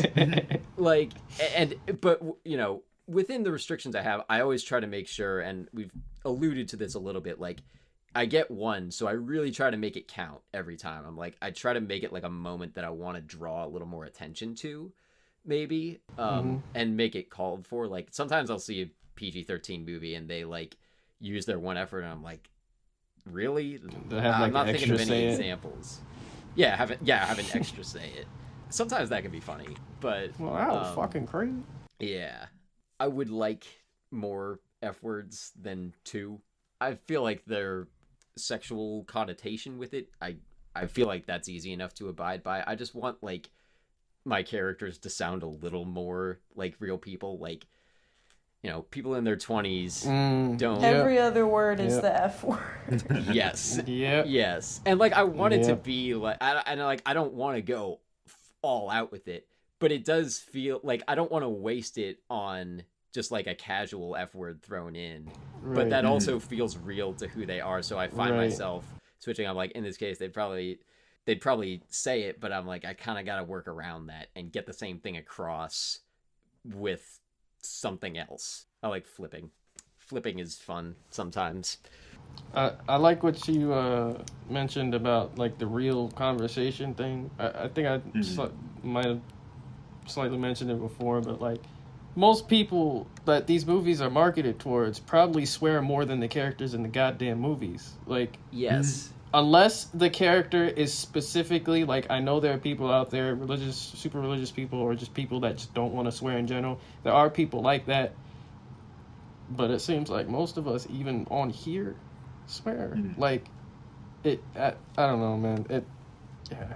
Fuck. Yeah, the frustrating thing for me is, like, that's their one really hard and fast rule. And it's so strict. Like, I get it. Like, I don't think under like the current rating system, like I don't think, you know, Wolf of Wall Street level language, I don't think that's PG-13. No. That's an excessive example. But like, you know, I feel like 10 F words in a PG-13 movie, I feel like that should be relatively allowed, because it just creates like, there are no movies I think that use 3 F words. Because, like, if you're a PG-13, you're not allowed to, and if you're an R, you might as well go all out. You might as well just go crazy with it. So it creates this like polarization, whereas like you're allowed to like swear realistically or you're not. And I think it would be nice to have a little bit more of a spectrum with that, and that feels like a restriction that's there. Yeah, could you imagine like you didn't cross that line in the script, but like the best cut of a certain scene was when the actor improvised a second fuck. You were already at your limit. You gotta, now it's an R movie. And then you gotta cut that. The thing that's making me think of, I think that the season finale of Community, that's a TV-14 show, they had 2 improv F words in that. Like Jim Rash is like, "Oh, but isn't the shape of your brain a little fucked?" I'm like, "Well, hold up, he's allowed to say that on network TV?" Yeah, that surprised me. And I don't know how they got away with that. I guess because it was the last episode and they were like, "Let's just go for it." But, weren't by then they were on Yahoo or something? Yeah. Would that have but I don't changed even rules? know, like, I've never heard of anything else on Yahoo, so I have no idea what was going on there. Yeah, me neither. To your point though, Chayse, like, yeah, that is kind of an interesting thing of like if the actor improvs it, everyone's like, "Ah, man, but we gotta cut it." But it's so good. Like that's I hadn't thought of it like that. So does the rating system inhibit creators? And like, do you feel like the rating system is influencing what kind of themes, topics, or issues that movies deal with? And like, if you want, like, elaborate on that. Jelani, why don't we start with you? Soul. Yeah. Let's talk about soul, everybody. This is what I was saving it for. Just feel free to jump in whenever, but I don't think it's influencing the topics too much. Like I said, most recently Pixar's Soul did a great job at just, casually giving people the fucking meaning of life. But through a kids movie, they got around the system by like not showing anything gory. There was no swearing, and it was, it looked cutesy and like a normal kids film to begin with. Pixar shit. But Pixar is also like known for making kids films that challenge the mind with their themes, like besides stuff like Incredibles and whatever, like Toy Story 3, for example, with the whole growing up, going to college, becoming an adult type thing. What else? Inside Out. Actually, I didn't see all of Inside Out. I watched that when I was... Oh, you must. We've already done an episode, but we might have to do another. I saw Especially if you like Soul. I saw part of Inside. It was like fucking 3 a.m. and I was doing like an animated 3D model room project that looked terrible, but I had to do it because it was due the next day. Excuses. Yeah, sure. Yeah, what other people got? Soul. Yeah, I mean, I'll answer this one, and also that way I can just compliment Soul, because it's like my favorite movie that I think Pixar's made in like the last long time. Goddamn right. Yeah, it's fantastic. I would say like that's a great example of a creator getting around it, but I do think like there is some inhibition, like being like if a movie wanted to explore like sexual themes of like coming of age or something, or like personal fulfillment, the ice that they're treading on becomes a lot more thin than if someone wants to like explore a hitman or something who's like going around the world and killing people, and then they can like kind of get around it. And I also looked into it, and I know that there's been a proven bias that like anything that's like non-heterosexual gets rated as more graphic than like anything that's standard, and like that plays back into like the whole Protestant like kind of foundation of this thing. So I think in that sense, like it's definitely inhibiting creators a bit, because it's asking you to cater to a very specific point of view, when like that kind of defeats the purpose of like what movies can do, of sharing perspectives and all that. So I think like that would be a helpful thing to move away from, but because not every creator can like kind of do it like Pixar by getting around it, and certain subject matters you can't if you want to cover it. And there seems like there's some good stories that are being left on like the cutting floor, because it just won't really mesh with the MPAA. Yeah, that's what I have on that. The homosexual relationship thing, the MPAA has very much been taken to task on that in the past. Like the documentary that I've been referencing, they really harp on that. And I think there was like an FAQ thing at the end of one of the documents that I put in, and one of them was like, does the MPAA, like, are they more strict on like homosexual sex scenes? And their answer was basically no, but their track record, in some people's eyes, their track record says otherwise. So right. And I also noticed you also put like along that same lines, like female sexual pleasure is viewed more graphic than like a man receiving sexual pleasure and stuff like this. Like there's so many weird things. Well, they'll say on record that none of that plays into it, and that they look at context and all this, but like then you actually look at the real track record, and it's like it doesn't seem that consistent. For another example, that is like male butts and like cartoons and like kid shows and stuff like that. Those are completely fine, but then the female butts are not equal in that Yeah, same that light. brings it to a Yeah. PG-13 sometimes. Mm-hmm. Yeah, and that's like America's weird relationship with like anything sexual. Yep. Yeah, because I think other countries do have, like, I mean, we haven't really talked about it, but like the MPAA's standards are very much, they don't necessarily carry over at all to other countries. Like, Yeah. you see vastly different ratings, not in terms of anything. Like, you see vastly different ratings for other countries to what the US does. Who still hasn't gone with this? Paige, you haven't gone. Yeah. Yeah, I just think that the rating system definitely restricts the art that you can make, because like some things people just view as not worth making if they're not making enough money, so they won't get made, as I think that many of you guys have said. And I don't know if it influences like the kinds of themes that movies deal with, but I definitely agree with like the whole, like the patriarchy is influencing a lot of this, like where you guys were talking about how like female pleasure is viewed differently than male pleasure and all of that. Like that definitely, the rating system definitely affects how those types of scenes, whether or not they're even made or whether they're shown, how they're shown, all of that is affected by that. Okay.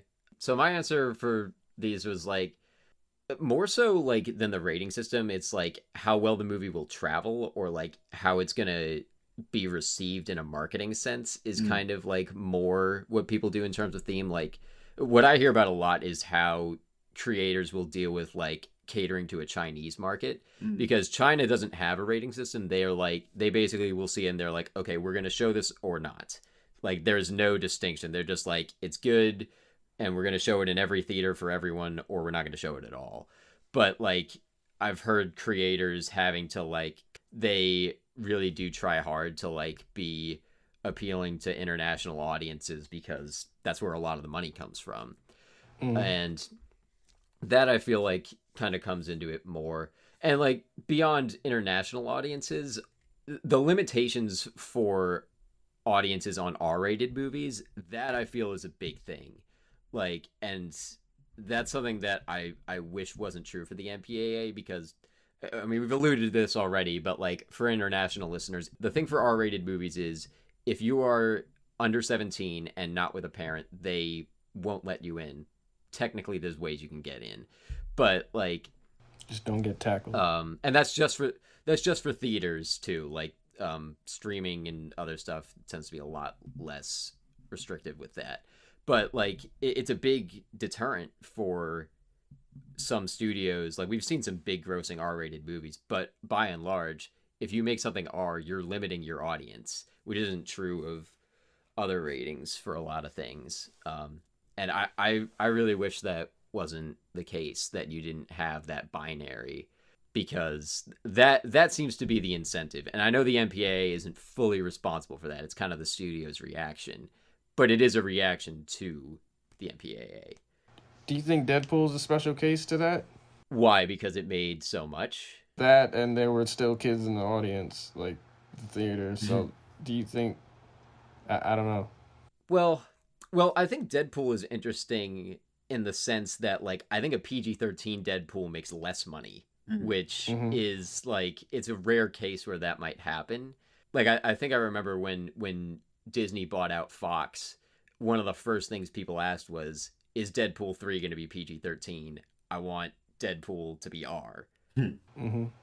That's sort of a rare case, but, like, I think that can be, like, a thing that comes into it, that, like, even if it's not, like, the restricting the audience is, like, if you, like, say The Lion King had been PG-13, the live action one that came out last year, it would have made way less money, because people are like, oh, that's not The Lion King I remember. Like, I want it to be a kid's movie. So I feel like a lot of times actual animal violence or something. That's probably what they're saying. Chayse, did you answer? Well, I mean, I don't really have too much different really to say. The only different thing I might say is that when I think about like foreign films, like I haven't seen the movie, so don't criticize me for this, but I'm just talking about from the perspective of people that do like it for whatever reason. I remember that Netflix movie Cuties. It's a French film that universally got panned as pseudo pedophilia. But one of my friends defended it and said that it was a film basically kind of like Boyhood, where she was, discovering herself as a woman or whatever. Still haven't seen it, so I can't defend it, nor am I saying it is defendable. But I have seen French films where they're like, they push boundaries. Let's just say that. Okay. They are very like, just like when they look at ratings, they rate things very differently. And then another thing that I remembered was Chainsaw Man, which is a manga in Shonen Jump, which is targeted towards like kids or like young men. That's not something you would see in America targeted towards young men or young adults. It'd be rated R. I gotta read that. Yeah, because there's a lot of blood in that thing, and it's basically kind of a similar premise where it's the kid kind of growing up into a man in this very violent world. So the rest of the world is a lot less strict when it comes to these ratings. America is very restrictive, I guess, but it's a debatable. It's about culture and like what you find morally, to be crossing the line. Yeah, and I mean, I would agree and disagree with you that America is more strict. It kind of depends on the country. Yeah. From what I know of, like, France, I would say they're probably on the less restrictive side. But I've honestly, this is the weirdest thing, but I've heard some countries, I don't know what, and I don't know what movies, but, like, I think something was censored because it too prominently featured the color yellow or something. It was the weirdest thing. Like, B movie? Yeah, they can't watch the B movie there. That's crazy. I mean, if anything has too much yellow, it's probably that. I don't know what it was, but I know there was something like that. Like some things get restricted for very strange reasons, or like, stuff that we just wouldn't care about in America. The MPAA is very big on being like, we are not a censorship board. Like, that's one of their biggest claims is like, we do not tell people what to put in and what not to. We just rate it. But like, They're a censorship board. I would agree with you there. I think in a legal sense, they are protected. Like, technically, they do not censor, but because of the power that they hold, especially the restricted audiences for stuff that's rated R, that to me feels like it's not technically censorship. Like, I wouldn't take them to court on it, but it's acting kind of like censorship. Yep. Pseudo censorship. Yeah, it's censorship with like more loopholes and stuff. Yeah. The last section of questions, is there a better system that we could make? And what would it look like? Either should we make a different system, or could the MPAA be modified so that it works a little better and like accomplishes what it's trying to accomplish better? I think just like the more general terms, the better for the MPA. And I feel like online blogs like IMDb and stuff like that can help parents like gauge whether or not their kids are mature enough to watch something. Like maybe, like I know we were talking about like the parental advisory sticker on albums, like even that sort of thing. Just like, okay, like this movie has mature content, there's a parental advisory, and then go on Google, figure out what specifically is going on in that movie, and then make a decision based on that. Yeah. Yeah. I think that's the smartest way to go about it. Or maybe do what like we were talking about with the novel industry, where they just target it towards the audience that they're supposed to be targeted towards, But anyone can watch it or buy it. Yeah. I mean, I think we're a little bit close to that with streaming, like, True. because what you used to have, and especially now, like, that theaters have been closed for a while, what you used to have was you walk into a theater, it's an R-rated movie, they're like, all right, can I see some ID? If you don't have ID, you can't go into it. But now it's like, I don't know, does Netflix even ask, like, are you 17? Some things do that, and you can just lie. So it's not like it's really restricting who can watch it. They have kids accounts now, though. Right. like for a lot of the streaming services, there's just like under the kids account, I think everything will just be targeted towards the kid, where it's just like the goofy ass colorful movie posters and all that type of shit. But if it's a normal account, everything is open to you. Yeah. Yeah, I think like the streaming kind of shows that maybe we could do something like how we were talking about, like the parental advisor sticker, because like it's kind of what you have, like, right, like when the show starts, it's right in the top corner and it says TV for this or whatever. It'll kind of show the rating, and then like that's it, it's done. It doesn't show it again. And I think like if we can just get away from being super specific on content and like relating certain content to being bad, like morally, by being like, oh, like if it has this theme that it's an R and it's like this is a negative thing, and it just kind of skews like biases, and like we can maybe reduce those biases down, and that way the audience can have a bit more autonomy on what they decide is like a mature or something that their kids shouldn't see, not their kids shouldn't see, or something like that. So I think like a simple way would just be like mature or not mature. But I like the novel. I like that. Like the idea of it just kind of being like, this is made for the perspective of like a young adult, and then like even if it's really graphic, like it doesn't matter, because it's kind of like it's still for that perspective. I say just either make everything underrated, or don't restrict anybody from watching, certain movies. Like if you're restricting somebody from doing something, isn't that censorship? Yeah. Don't restrict from watching, and also don't restrict from like exhibition, like blocking theaters from showing movies or whatnot, right, and doing things like that. And keep the content thing just general, adult language, just drug use, sexual content, etc. But like, don't say I think we solved it, guys. Yeah. So my answer to this, like, I agree with what you guys are saying. The thing I thought of to propose as like a counter, like a new version of the MPAA, is like a filter thing you could put on whatever streaming service you're using, where you like, it has a list of just tons of things that people might find sensitive, and like going down to like really specific stuff. Like if you don't want to see like beheading, you put that as a filter.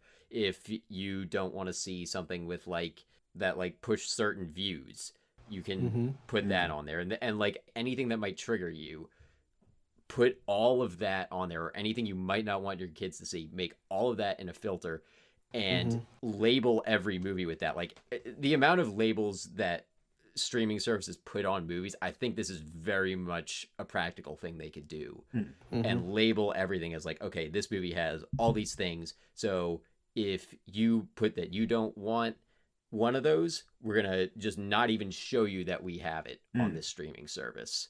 Like it won't even be an option for you.